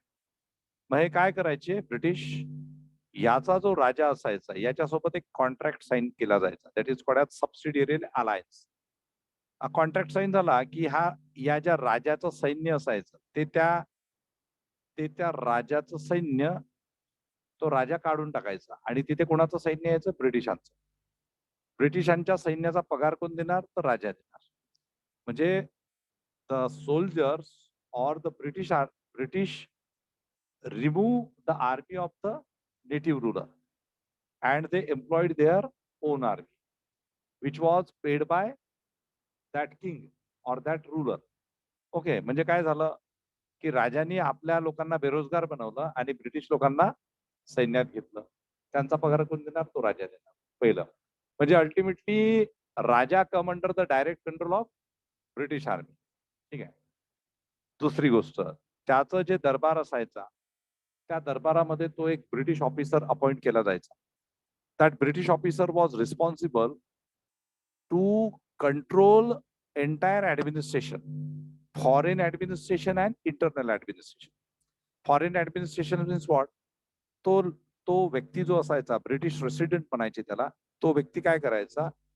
He was controlling the activities of the king. तो काय करायचा की तो राजा कोणासोबत संबंध ठेवतो? फ्रेंचांसोबत ठेवतो की पोर्तुगीजांसोबत ठेवतो? Especially French. ते बघायचं. आणि मग तो जर फ्रेंचांसोबत संबंध ठेवताना, रिलेशन्स एस्टॅब्लिश करताना दिसत असेल तर त्याला रेस्ट्रिक्ट करायचा. Okay. So the internal affairs of the court and the external matters of the court that were also comes under British resident, British officer. म्हणजे दोन गोष्टी झाल्या. एकतर तुम्ही आतमध्ये काय करता ते पण त्या ब्रिटिश अधिकाऱ्याच्या हातात आलं आणि बाहेरचं पण तुमचं ब्रिटिशांच्या कंट्रोलमध्ये आलं. म्हणजे तुम्ही आहात कशासाठी आता? काही नाही, फक्त दरबारामध्ये डान्स वगैरे चालू ठेवायचे. इन्ही लोगोने ले लिया मेरा दुपट्टा, गाणं आहे ना, इन्ही लोगोने, आहे ना, तसे सगळे डान्स क्लब चालायचे तिथे कोर्ट मध्ये. राजाचं काम तेच राहायचं. राजा होता बाबा तो. मग राजाचं काम काय? मस्तपैकी ठीक आहे, चलो कोणसा प्यार किया तो डरना क्या, है ना. तर ते असं सगळं चालू व्हायचं. आता त्याला काहीच काम नसल्यानंतर आता त्याला काहीतरी काम असलं पाहिजे ना. काय, बरोबर आहे की नाही? तर त्याला मग हेच कामं होते. म्हणून मग हे एक्सटर्नल डिफेन्स आणि internal management comes under the control of British, and these kind of subsidiary alliance treaties were accepted by so many rulers in India, and in that manner major states in India come under the direct control of British. पहिलं subsidiary alliance जे झालं ते हैदराबादनी केलं. Okay, हैदराबादनी केलं. 1798 I think. ठीक आहे. दुसरं subsidiary alliance मैसूरनी केलं. तिसरं सबसिडियरी अलायन्स तंजोरनी केलं.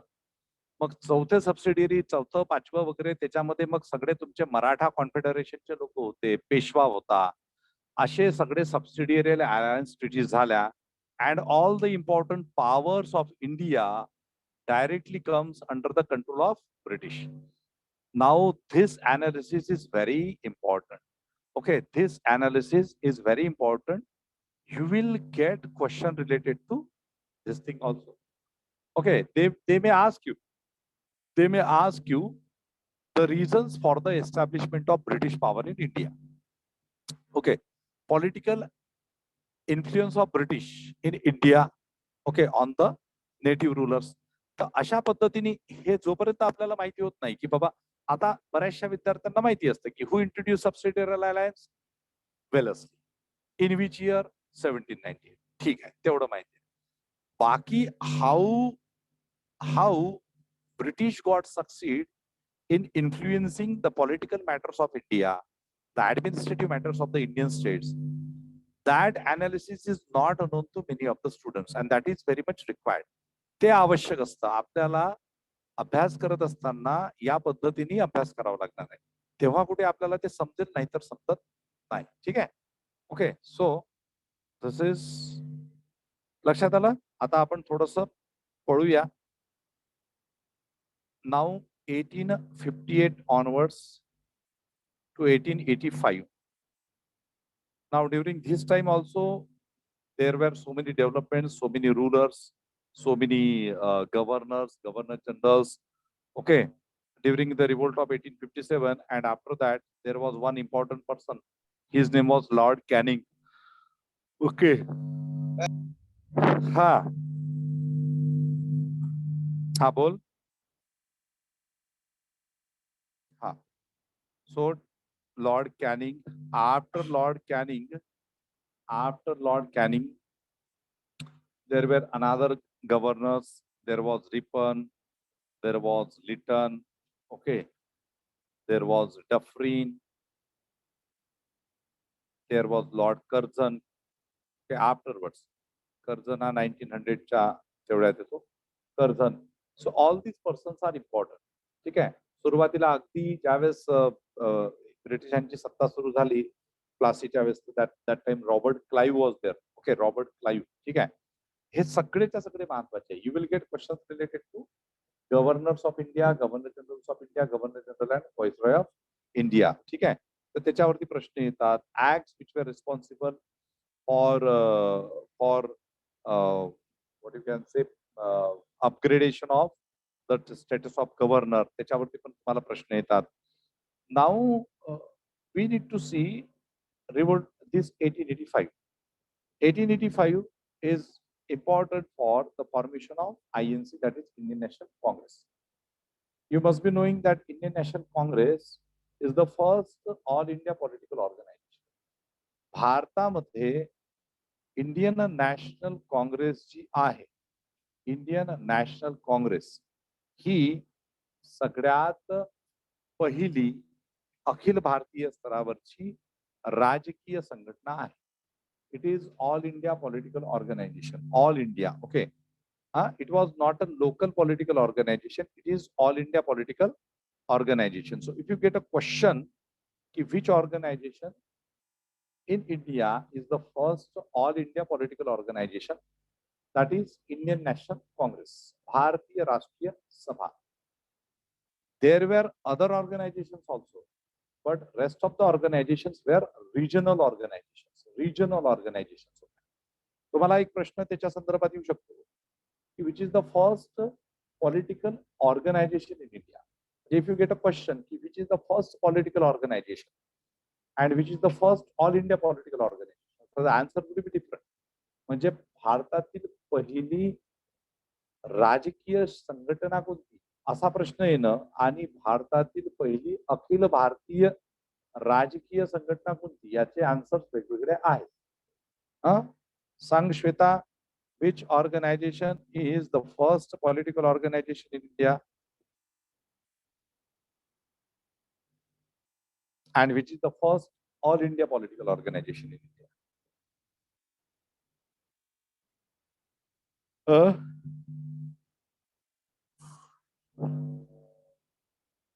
हा रिजनल मध्ये कोण होतं पहिलं?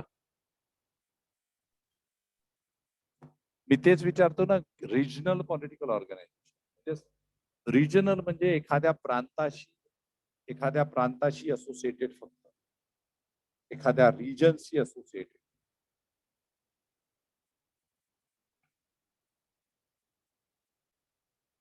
या प्रणाली, प्रेरणा, साक्षी, शरयू, श्रुती, तन्वी कळतंय का?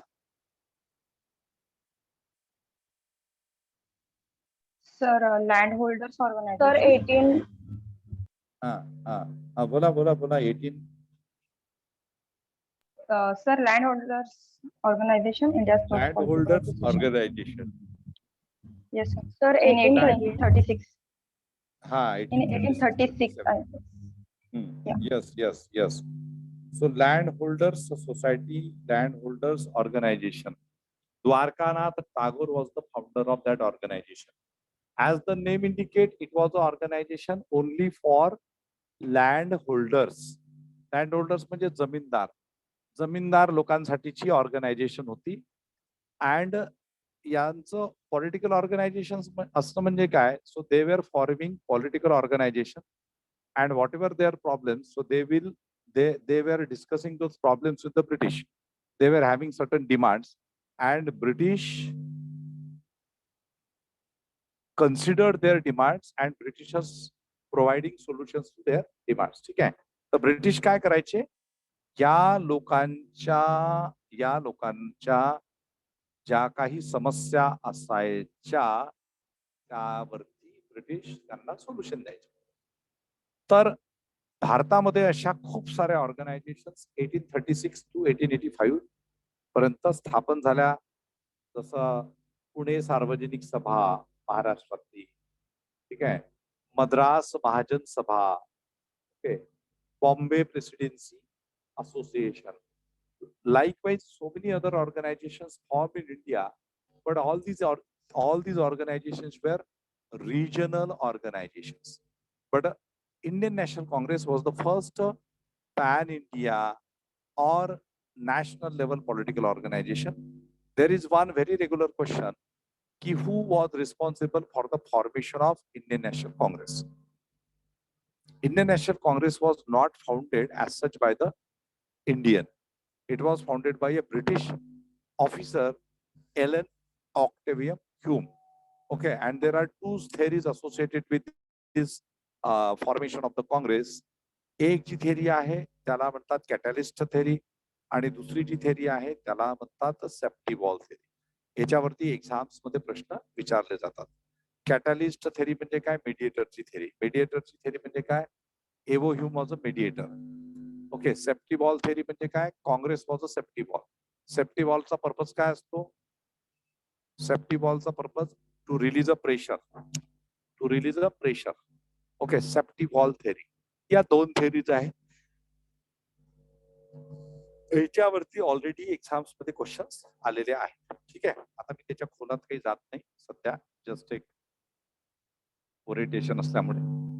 नंतर यामध्ये आणखी काय महत्वाचं आहे? what is another thing which is important? ह्याच्यामध्ये आपल्याला all important sessions of the Indian National Congress, important sessions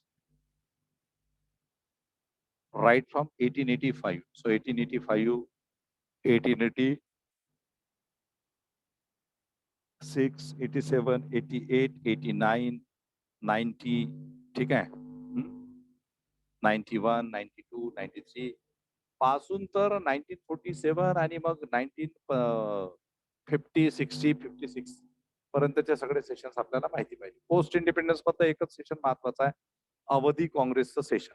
south इंडियामध्ये झालं होतं. Socialist resolution was pass. ठीक आहे.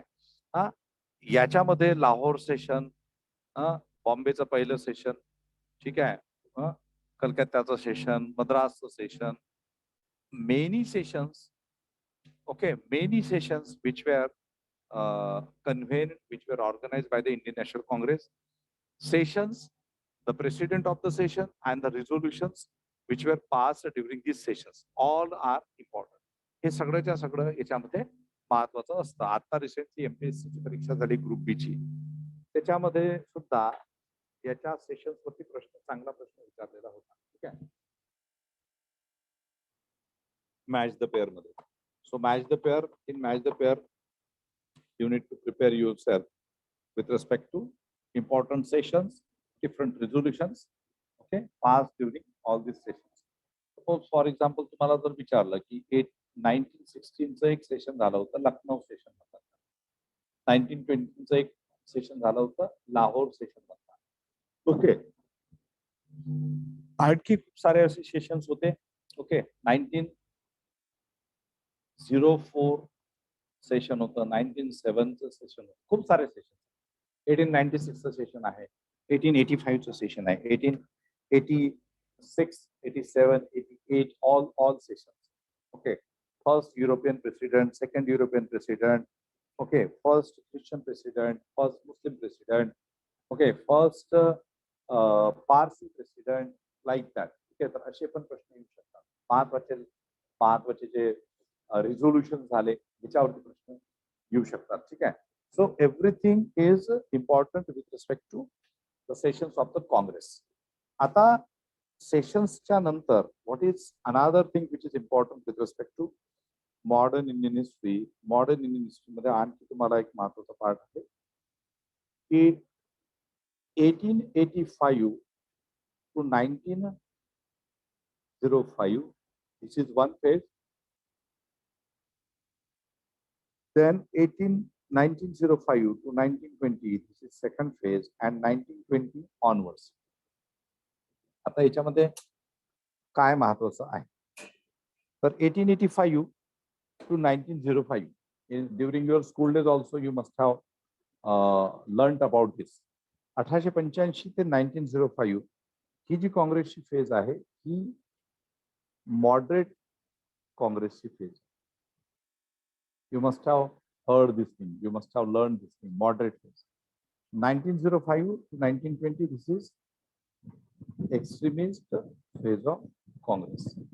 And 1920 onwards,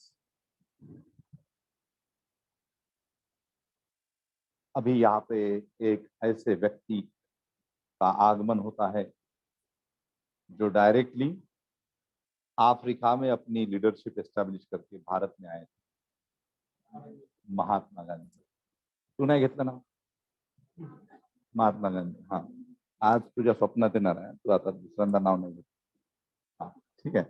सो हा हा so 1885 to 1905, 1905 to 1920 moderate wing, extremist wing, and in 1920 onwards Gandhiji है ना, गांधीजी. ओके, गांधीजींच्याच लिडरशिप मध्ये सगळं जे काही काँग्रेसचं झालं ते सगळं गांधीजींच्या लिडरशिप मध्ये. आता हे मॉडरेट आणि एक्स्ट्रीमिस्टचा एक कॉन्फ्लिक्ट आहे, त्याच्यावरती क्वेश्चन येतात. तुम्ही शाळेमध्ये तरी हे शिकलाच असाल, लाल बाल पाल शिकले ना? ऐकलंय की नाही लाल बाल पाल? नाही ऐकलं? लाल बाल पाल बिस्मा सुना है, लाल बाल पाल? हो सर, ऐकलंय. हा, लाल लाल म्हणजे कोण होतं? लाल लाल बहादूर शास्त्री. अरे लाल म्हणजे लाल बहादूर शास्त्री होते का? नाही सर, बिपिन चंद्र पाल. अरे ते पाल होते रे बाबा, बिपिनचंद्र पाल. सर ते लाला पाल होते. तू लालला पाल बनवत आणि पालला लाल बनवशील तर कसं? हा शरयू, हा शरयू सांग. लाला लजपत राय, लाला बाल लजपत. गंगाधर टिलक हा, and बिपिन चंद्र पाल. पाल. हा, लाला लजपत राय. लाल म्हणजे लाला लजपत राय, बाल म्हणजे बाल गंगाधर टिळक आणि पाल म्हणजे बिपिन चंद्र पाल. ठीक आहे, हे तीन होते लाल बाल पाल. हे तिघही लोक all these three persons, they come under this category, extremist category. Extremist category म्हणजे त्यांना एक्स्ट्रीमिस्ट म्हणजे काय, जहाल म्हटलं गेलेलं आहे, जहालवादी. ठीक आहे. जहाल म्हणजे they didn't have trust on the activities of the moderate people. They criticize moderate for their self policies, for their self enrichment policies. Self enrichment means what? They were saying that the activities of the moderate were not sufficient to expel British from the India, okay, or to establish a स्वशासन. Okay, extremist wing वाल्यांचं काय मत होतं? Extremist वाल्यांचं म्हणणं असं होतं की मवाळ लोक ब्रिटिशांना फक्त विनंत्या करतात, अर्ज करतात आणि स्वतःच्या मागण्या मान्य करून घेतात, but which is not in favor of the masses. Okay, so both the wings of Congress, you will get questions related to both the wings of Congress. You will get questions related to their approach, their orientation, their conflict, okay, their policies, their togetherness, okay, their resolutions. They later on they came together.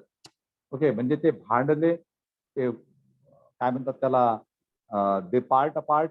Okay, जे ते separate झाले, परत ते परत एकत्र आले आणि परत एकत्र आले. जसं आजकाल राजकारणात पण आपण बघतो की 40 शिकले गेले आणि नंतर आता काय होईल भविष्यामध्ये काय माहित नाही आपल्याला. ठीक आहे, म्हणजे ते वेगळे पण झाले आणि परत एकत्र पण आले, है ना. होते ना, काही काही जण काय डिवोर्स घेतात, लग्न करतात, डिवोर्स घेतात, परत एकत्र येतात, म्हणतात बाबा चला आपले एकत्र येण्यातच भलाई आहे की नाही. बघा आता लेटेस्ट महाराष्ट्रामध्ये काय होईल आपल्याला माहिती नाही, पण हे पण तसंच झालं. यांचं डिवोर्स झाला आणि हे नंतर एकत्र आले. ठीक आहे, मोवाड आणि जाल. 1907 मध्ये डिवोर्स झाला, करमलं नाही आणि नंतर 1960 मध्ये परत एकत्र आले. ठीक आहे. सो हे अशा खूप साऱ्या कहाण्या आहेत त्याच्यामध्ये. आता भरपूर खूप सांगण्यासारखं असते. ज्यावेळेस आपण ऍक्च्युअल हे करू त्यावेळेस भरपूर गोष्टी आपण बघू त्यांच्या संसारामधल्या, काय काय काय काय नेमकं त्यांनी कसा संसार केला, कसे एकत्र झाले, कसे वेगळे झाले, रुसले फुगले, भांडून गेले एकमेकांसोबत, आहे की नाही. तर हे सगळं याच्यावरती आधारित क्वेश्चन्स असतात. म्हणजे तुम्हाला असं नाही विचारणार क्वेश्चन्स मध्ये की बाबा लाल बाल पाल रुसले का क्यूर, असं नाही विचारणार. तुम्हाला ते विचारतील की in which session of the Congress the division of the Congress, like Congress divided into straightforwardly into the moderate and the extremist wing. Okay, in which session? Okay, so that is 1900 session of the Surat. Okay, at Surat ला session झालं होतं. ठीक आहे, सुरत मध्ये divide झाले. ठीक आहे, त्याच्यानंतर ते युनियन कुठे झाली त्यांची, तर लखनौ मध्ये. Okay, LUC at Lucknow they united in 1916. 1907 ला faction first split within the Congress and 1916 unification of the Congress. Okay, मग आता इथे जस्ट मी तुम्हाला एक हे सांगेल. आता लखनौ सेशन जे आहे that is very famous question in all kind of examination. Okay, all kind of examination. Tell me, in Lucknow session, this is the regular question. There were two mediators in Lucknow session. They mediated to unified Congress, to for the unification of the extremist and the moderate wing of the Congress. And at the same time, their agenda was to have unity between Hindus and the Muslims. Okay, दोन purpose होते 1916च्या Lucknow session. तर त्याच्यामध्ये दोन लोकांनी मेडिएटरशिप केली होती. एक होते बॅरिस्टर जिना आणि दुसरे होते Annie Besant. Okay, Annie Besant was an Irish woman, so she mediated.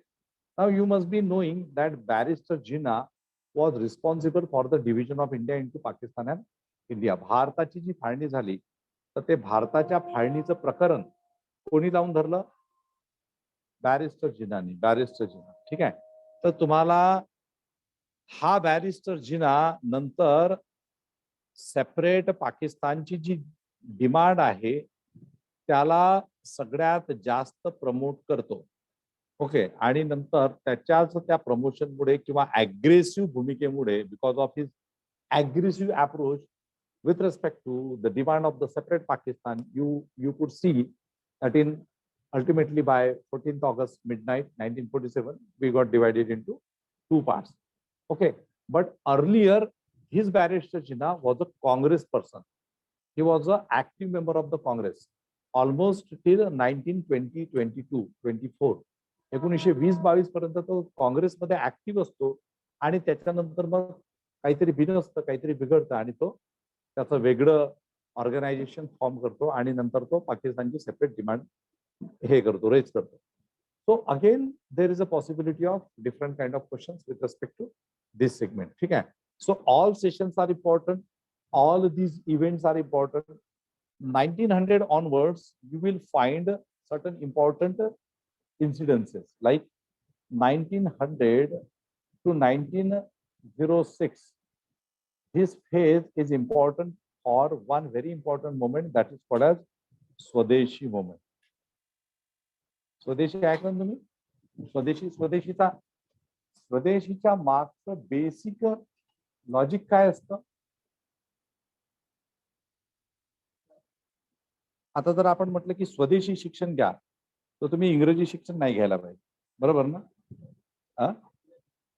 आपलं शिक्षण घ्यायचं. आपलं शिक्षण काय असतं? इंडियन एज्युकेशन काय? इंडियन एज्युकेशन आता स्वदेशी म्हटलं तर आपण इंग्लिश, ब्रिटिश लोकांची लँग्वेज नाही बोलायला पाहिजे, ना ब्रिटिश ना इंग्लिश शिकायला पाहिजे. म्हणजे जर तसंच स्वदेशीच्या एकदम खोलात जर गेलं, you should not learn English. पण आता इंग्लिश बोलणं म्हणजे काय झालं? Status symbol. काय फाडफाड फाडफाड फाडफाड फाडफाड इंग्लिश बोलतो म्हणतात आणि एकदम इम्प्रेस, लोटंगणच डायरेक्ट सरेंडर. ज्यांना इंग्लिश बोलता येत नाही ते बिचारे आपले असं बोलू की नाही बोलू, बोलू की नाही बोलू, हा 2 शब्द बोलले की लगेच मग आपलं मराठीमध्ये इंग्लिश हिंदीमध्ये. पण आता इंग्लिश म्हणजे काय? स्टेटस सिम्बॉल, हा ना. ओके. तर स्वदेशीचा बेसिक जर तुम्ही याच्यामध्ये जर केला तर स्वदेशी is what you should not do anything in English. That is basically स्वदेशी. आणखी दुसरा मिनिंग काय स्वदेशीचा? बिझनेस. रामदेव शेठ माहिती आहे तुम्हाला सगळ्यांना? रामदेव शेठ नाही माहिती तुम्हाला? रामदेव ते बाबा थोडी राहिले, आता ते शेठ झाले ते. हा, रामदेव शेठ आहेत ते. शेठ म्हणजे कसं? ज्यांचे अरे पैसे ज्यांच्याकडे असतात ते शेठच असतात की नाही का? बाबा लोकांकडे पैसे कशाला पाहिजे? ते बिलिनियर माणूस आहे. He is a billionaire person. स्वदेशीच्या नावाखाली हा तुम्हाला लावून दिलं, स्वदेशी का मंजन लो, स्वदेशी का टूथपेस्ट लो, स्वदेशी का साबुन लो, स्वदेशी का तेल लो. हा आहे की नाही? तुम्हाला हा तुम्हाला लावून दिलं कामाला, आहे की नाही? सकाळी नाक वरती करा, संध्याकाळी नाक खालती करा. हा इकडून घ्या, तिकडून सोडा. चांगलं असतं ते. That is good thing, that is good activity. पण बाबा त्याच्यातून बिलियनर झाला म्हणजे तो माणूस साधू संत राहतो का? हा, आणि आपले कुठे आता साधू संत राहिले? आता सगळे बिझनेसमॅनच आहेत ते. हा हा अध्यात्म हे माणसाला नेमकं काय सांगतं की you forget and leave everything. म्हणजे सिद्धार्थांनी घर सोडलं, वर्धमानाने घर सोडलं, त्यांनी नंतर कधी पैसा ठेवला का सोबत? है ना. त्याला म्हणतात ते हे कुठं काही पण है ना. म्हणून मी ते त्यांना आता मी, कारण त्यांना जर आपण शेठ नाही म्हटलं तर त्यांचा अपमान. म्हणून बाबा गिरा नाही म्हणायचं. सो स्वदेशी काय आहे ना की swadeshi is like that only. Swadeshi movement मधचा बेसिक काय की swadeshi means denial to everything which was British and acceptance of everything which was Indian. मग इंडियन मध्ये काय? तर that time they launch swadeshi movement. स्वदेशी मुवमेंटचे प्रोग्राम्स तुम्हाला क्वेश्चन्स येतात. comparative analysis between Swadeshi movement and the non-cooperation movement and the your civil disobedience movement. 3 movement झाल्या. This moment महत्वाची. दिस स्वदेशी movement is considered as the first mass movement in India. पहिली जन आंदोलन स्वदेशी मुवमेंट. मग तुम्हाला प्रश्न विचारतात आणखी दुसरा 1920 to 1922 दुसरी एक मुवमेंट झाली भारतामध्ये.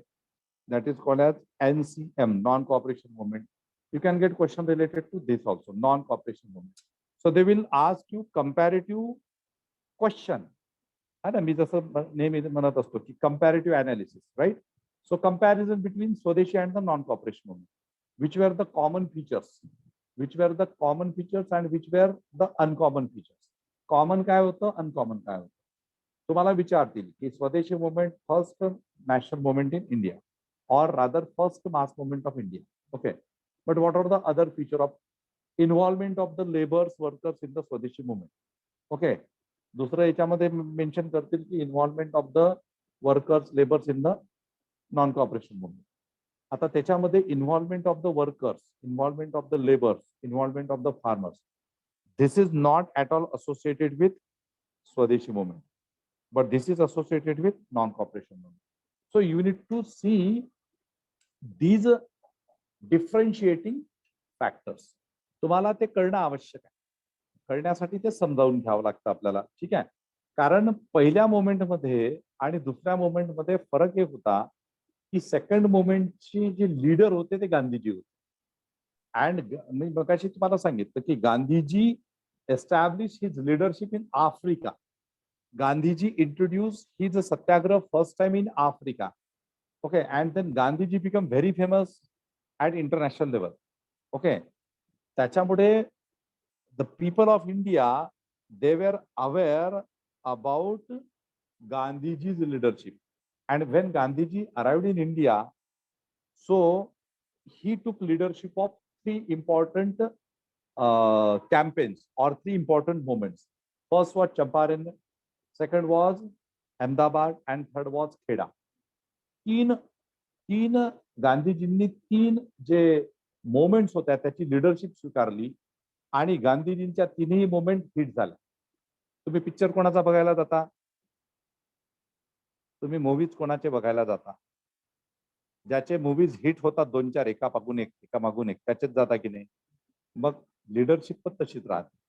2-3 एकदा हिट झाला माणूस की त्याच्या मागे फॉलोअर्स वाढतात. ओके, तर गांधीजींचा पहिला मूवी होता म्हणजे पहिला सत्याग्रह होता चंपारण हिट, दुसरा अहमदाबाद हिट, तिसरा खेडा हिट. मग आता कॅरिस्मॅटिक पर्सनॅलिटी म्हणतात. कॅरिस्मॅटिक पर्सनॅलिटी म्हणजे हातात घेतलं की सोनंच व्हायचं. लोखंड हातात घेतलं की सोनं, कोळसा हातात घेतलं की सोनं. ओके, म्हणजे मोमेंट हातात घेतली की सक्सेसफुलच होणार.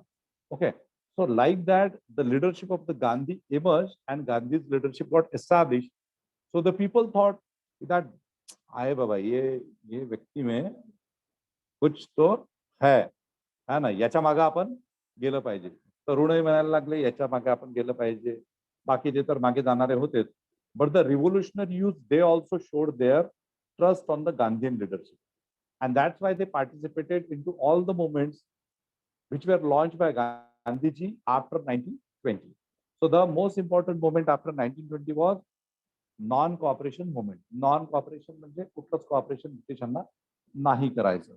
But that moment was a failure moment. ती मोमेंट, त्या मोमेंटच्या मागचं बॅकग्राऊंड काय होतं तर रॉलेक कायदा आला, जालियनवाला बाग मॅसेकर झालं, खिलाफत मोमेंट वगैरे हे सगळं ऐकलं असेल तुम्ही. खिलाफत ऐकलंय का? खिलाफत, हॅव यू हर्ड खिलाफत? खिलाफत ऐकलंय का तुम्ही? नाही ऐकलं खिलाफत? जालियनवाला बाग तरी ऐकलंय? Okay, where it is located Jallianwala Bagh? Amritsar. Okay, the officer responsible for that Jallianwala Bagh massacre, he gave an order of shooting, continuous shooting. What was his name? Shweta, Vishakha, Tejasvi, Sharayu, Sarang, Sakshi. Jallianwala Bagh मध्ये ज्यांनी firing करण्याचे आदेश दिले होते त्या British अधिकाऱ्याचं नाव काय होतं? रेजिनॉल्ड डायर. हा, रेजिनॉल्ड डायर. जनरल डायर म्हणतात ना त्याला. हा हा. डायर होता. ब्रिगेडियर काहीतरी. हा, आणि त्यावेळेस जो पंजाबचा गव्हर्नर होता त्याचं नाव काय होतं? त्याचा नंतर खून झाला. उधम सिंगांनी गोळ्या घातल्या त्याला 1940s मध्ये. त्याचं नाव काय होतं? He was also responsible for this massacre. हे नव्हतं का तुम्हाला शाळेच्या पुस्तकात? होतं?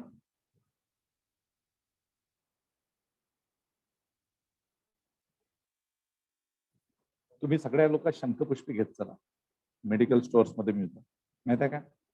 शंखपुष्पी म्हणून एक मेडिसिन असतं. ड्वेर. हा, ड्वेर. विचार मेडिकल स्टोअर मध्ये तुझ्या बाजूला असेल कुठे शंखपुष्पी, विचार. त्यांनी मेमरी चांगली स्ट्रॉंग राहते. म्हणजे मायकल ड्वेर. मायकेल ओडवेअर. हा हा, मायकेल ओडवेअर. हा, मेमरी स्ट्रॉंग राहण्यासाठी शंखपुष्पी घेत चला सगळ्यांनी. तुम्ही पण घेत जा ऑनलाईन वाले शंखपुष्पी. श्वेता, तू 2-3 बॉटल्स घ्यायच्या. हो सर, मी घेतो सर. तू घेतो का चैतन्य? हो सर. गुड. हो. हा, म्हणून तुझ्या लक्षात राहत. रोज घेतो. रोज घेतो. Very good. Okay okay. हा, चांगला आहे. हा, चला. एकदम सिरियसली नाही घ्यायचा, नाही तर मग तू पण 2-3 बॉटल्स घेऊन येशील. हा हा, चला. So 1922 non-cooperation movement, and after this non-cooperation movement there was one incident, Chauri Chaura episode. Chauri चौराचा इन्सिडेंट होता की ज्याच्यामध्ये पोलीस स्टेशन जाळण्यात आलं होतं. And because of that Gandhiji discontinued that moment. So that Chauri Chaura episode, background behind non-cooperation movement, Chauri Chaura episode, all things are important in examination. And what happened after the non-cooperation movement? Non-cooperation movement नंतर काय झालं त्याच्यावरती पण question येतात. तर त्याच्यानंतर काय झालं, तर गांधीजींचे जे फॉलोअर्स होते त्याच्यामध्ये 2 डिव्हिजन्स पडले. एक म्हणे की गांधीजींचं हे काही बरोबर नाहीये, हा, आणि दुसरे म्हणाले की नाही बाबा, गांधीजी जे म्हणतील तेच आम्ही करणार. एक होता प्रो गांधी आणि दुसरा होता नो गांधी वाला अप्रोच. म्हणजे नाही, गांधीजी के साथ नाही जाएंगे. एक बोलता की नाही, गांधीजीने आपल्याला इकडे जरी नेलं आणि तिकडे जर म्हटलं की उड्या मारा तर मारणार.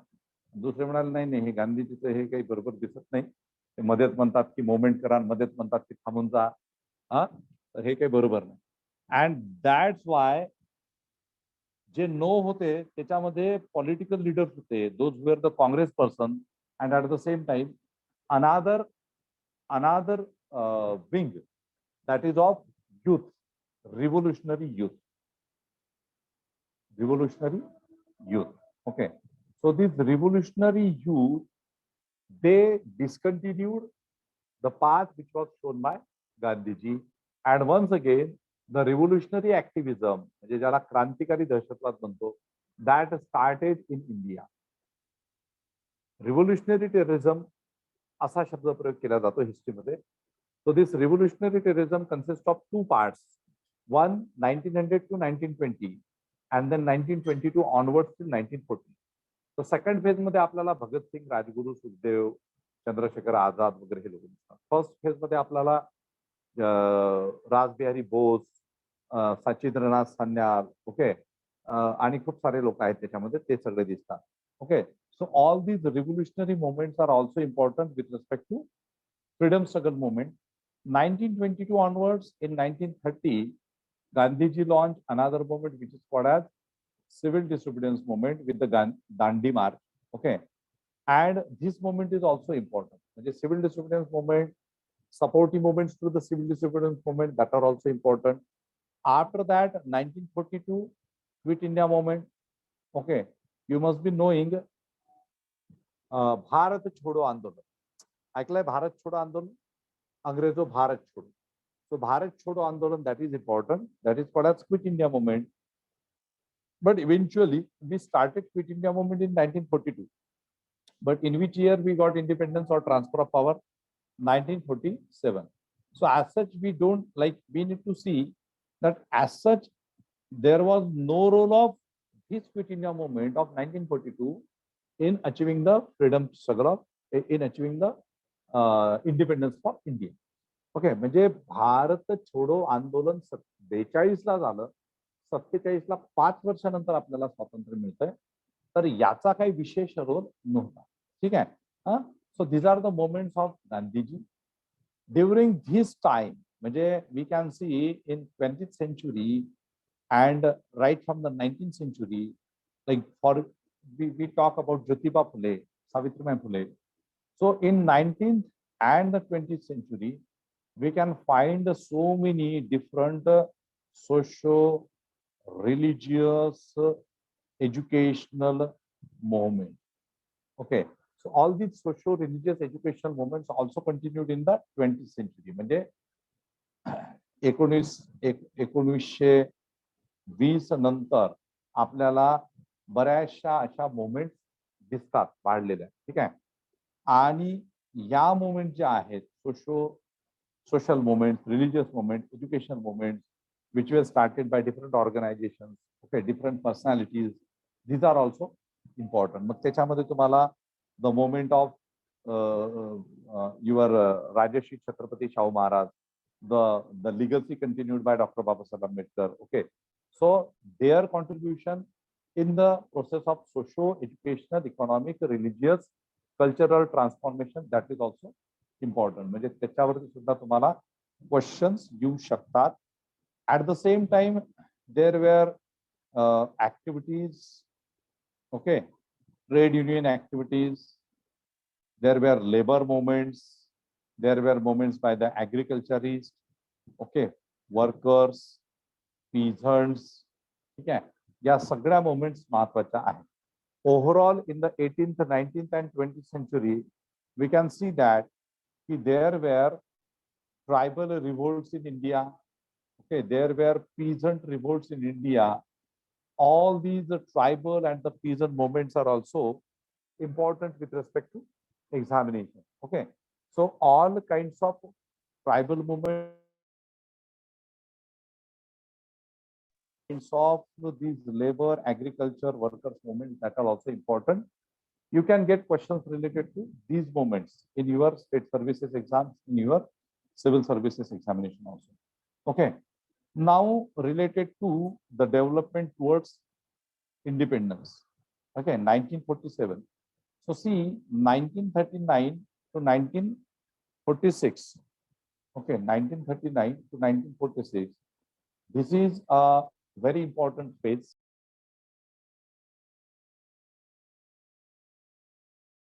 During this phase, we can see Second World War. Okay, during this phase, we can see Second World War. So 1939 to 1946, Second World War ची phase आहे. भारताला स्वातंत्र्य मिळण्यासाठी जे अनेक कारण होते, त्यातलं एक महत्वाचं कारण होतं दुसरं महायुद्ध. What happened in Second World War?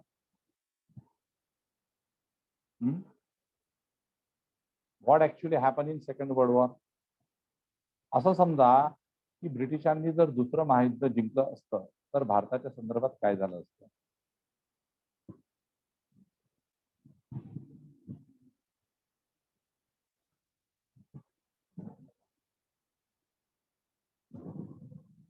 Had British won the Second World War, what would have been the decision of Britishers for colonies? त्यांनी भारताला आणि बाकीच्या कॉलनीजला स्वतंत्र केलं नसतं. आणखी काही काळ तर कमीत कमी राहिले असते. स्वतंत्र मिळालंही असतं, पण ते कदाचित इतक्या इमिजिएटली नसतं मिळालं. हे लक्षात घ्या. ओके, हे लक्षात घ्या. आता हा इतिहासाच्या अभ्यासाचा प्रश्न आहे की नाही? इतिहासाच्या अभ्यासाचा प्रश्न आहे. ओके, बिकॉज ब्रिटिशर्स म्हणजे काय, तो की ब्रिटिश सत्तेचा सूर्य कधी मावळत नाही असा ऍटिट्यूड त्यांना आलेला होता. जसं आपल्या इकडे नाही का काही काही पॉलिटिकल पार्टीज की बाबा हम आए हैं तो हम जाएंगे ही. हा, है ना. हा असं असतं ना. ऐसे आए हैं तो हम जाएंगेच नाही म्हणतात. ठीक आहे. ते जातात हळूहळू हळूहळू त्यांची वरात निघते एकेकाची पॉलिटिकल पक्षांची. So that was the attitude of British. But what happened the Second World War? In Second World War, their economic backbone was totally crushed down. Their economic backbone, the most important factor. तुमचा ना धर्म तुम्हाला वाचवायला येत नाही, ना तुमचं बाकीचं काही वाचवायला येत नाही. तुम्हाला तुमची जी अर्थव्यवस्था असते ती नेहमी वाचवते, हे लक्षात ठेवा. हे राजकारण, धर्मकारण, समाजकारण हे सगळ्यांच्या मागचं कारण म्हणजे अर्थकारण आहे. लक्षात येते का तुम्हाला? हा मोठे मोठे जे तुम्हाला तुमच्या डोक्यावरून हात फिरवतात, बाबा, बुवा, अम्मा, टम्मा, गिम्मा, त्यांनाही 2 वेळ तर लागतच. आणि त्यांना एकदम चांगलं लागतं बरं ते. असं उगाच ते कालचं संध्याकाळचं खात नाही ते. दे दो बाबा रुखा सुखा होऊंगा तो. त्याच्यासाठी सुफी असावं लागतं आपण, त्याच्यासाठी संत असावं लागतं. ठीक आहे. ते असं सगळं असतं. तुम्हाला आता ह्या गोष्टी हळूहळू समजतील. कदाचित तुम्ही माझा हात पकडून जर चालायला लागले तर तुम्हाला ह्या सगळ्या गोष्टी कळतील हळूहळू, एक एक एक एक. तर हे असं एकंदरीत असतं. चला, ultimately 1947 14th August midnight. It was not 15th August. It was midnight of 14th August. Pakistan आणि भारतामध्ये अर्ध्या तासाचा टाइम झोनचा डिफरन्स. आपण अर्धा तास पुढे आहोत म्हणून आपण 15th ऑगस्टला सेलिब्रेट करतो आणि ते 14 ऑगस्ट असतो त्यांचा. मिडनाईटला झालं ते. म्हणून रात्री लाल किल्ल्यावरती त्या नेहरूंनी भाषण रात्री दिलं होतं, टायरस विथ डेस्टिनी, नियतीशी करा. Okay. So finally 1947, because of so many different factors, we got independence, and the official name of independence is transfer of power. After 1947 till 1964, with like you may get questions related to these specific part also. Okay, you can get questions related to this specific part also. 1947 onwards, whatever the international relations happen, the constitutional development happened, the 5-year planning we started. Okay, certain different wars, Indo-Pak War, Indo-China War. Okay, 1954 international treaty with the China, that is called as Panchashil Pact. Okay, NAM movement, non-aligned movement. All these small what you can say topics also important with respect to exam. Okay, so I conclude this today's modern Indian history session over here. Now any question related to today's session? Anybody is having any question? प्रश्न आहेत का कोणाला? Sir हा बोल चैतन्य. Sir माझे के ना UPSC civil services चे question paper आहेत. GS चे म्हणजे प्रिलियम्स चे. बरं. तर ते काय यूज म्हणजे होईल का? हो त्यातले क्वेश्चन्स बघत जा तू, कशा पद्धतीचे क्वेश्चन्स येतात पार्ट बाय पार्ट. हो म्हणजे बुकच आहे, म्हणजे त्या सगळे सब्जेक्ट्स आहेत. हो त्याचे क्वेश्चन्स बघत जा ना तू, क्वेश्चन्स बघत जा. जे काही आपण शिकतो हो सर. थोडंसं क्वेश्चन्स, हिस्ट्रीचे क्वेश्चन्स, कॉन्स्टिट्यूशनचे क्वेश्चन्स, इकॉनॉमीचे क्वेश्चन्स कसे आले ते बघत जा. हो सर. ठीक आहे. ओके. कोणाला बाकी कोणाला काही प्रश्न आहे?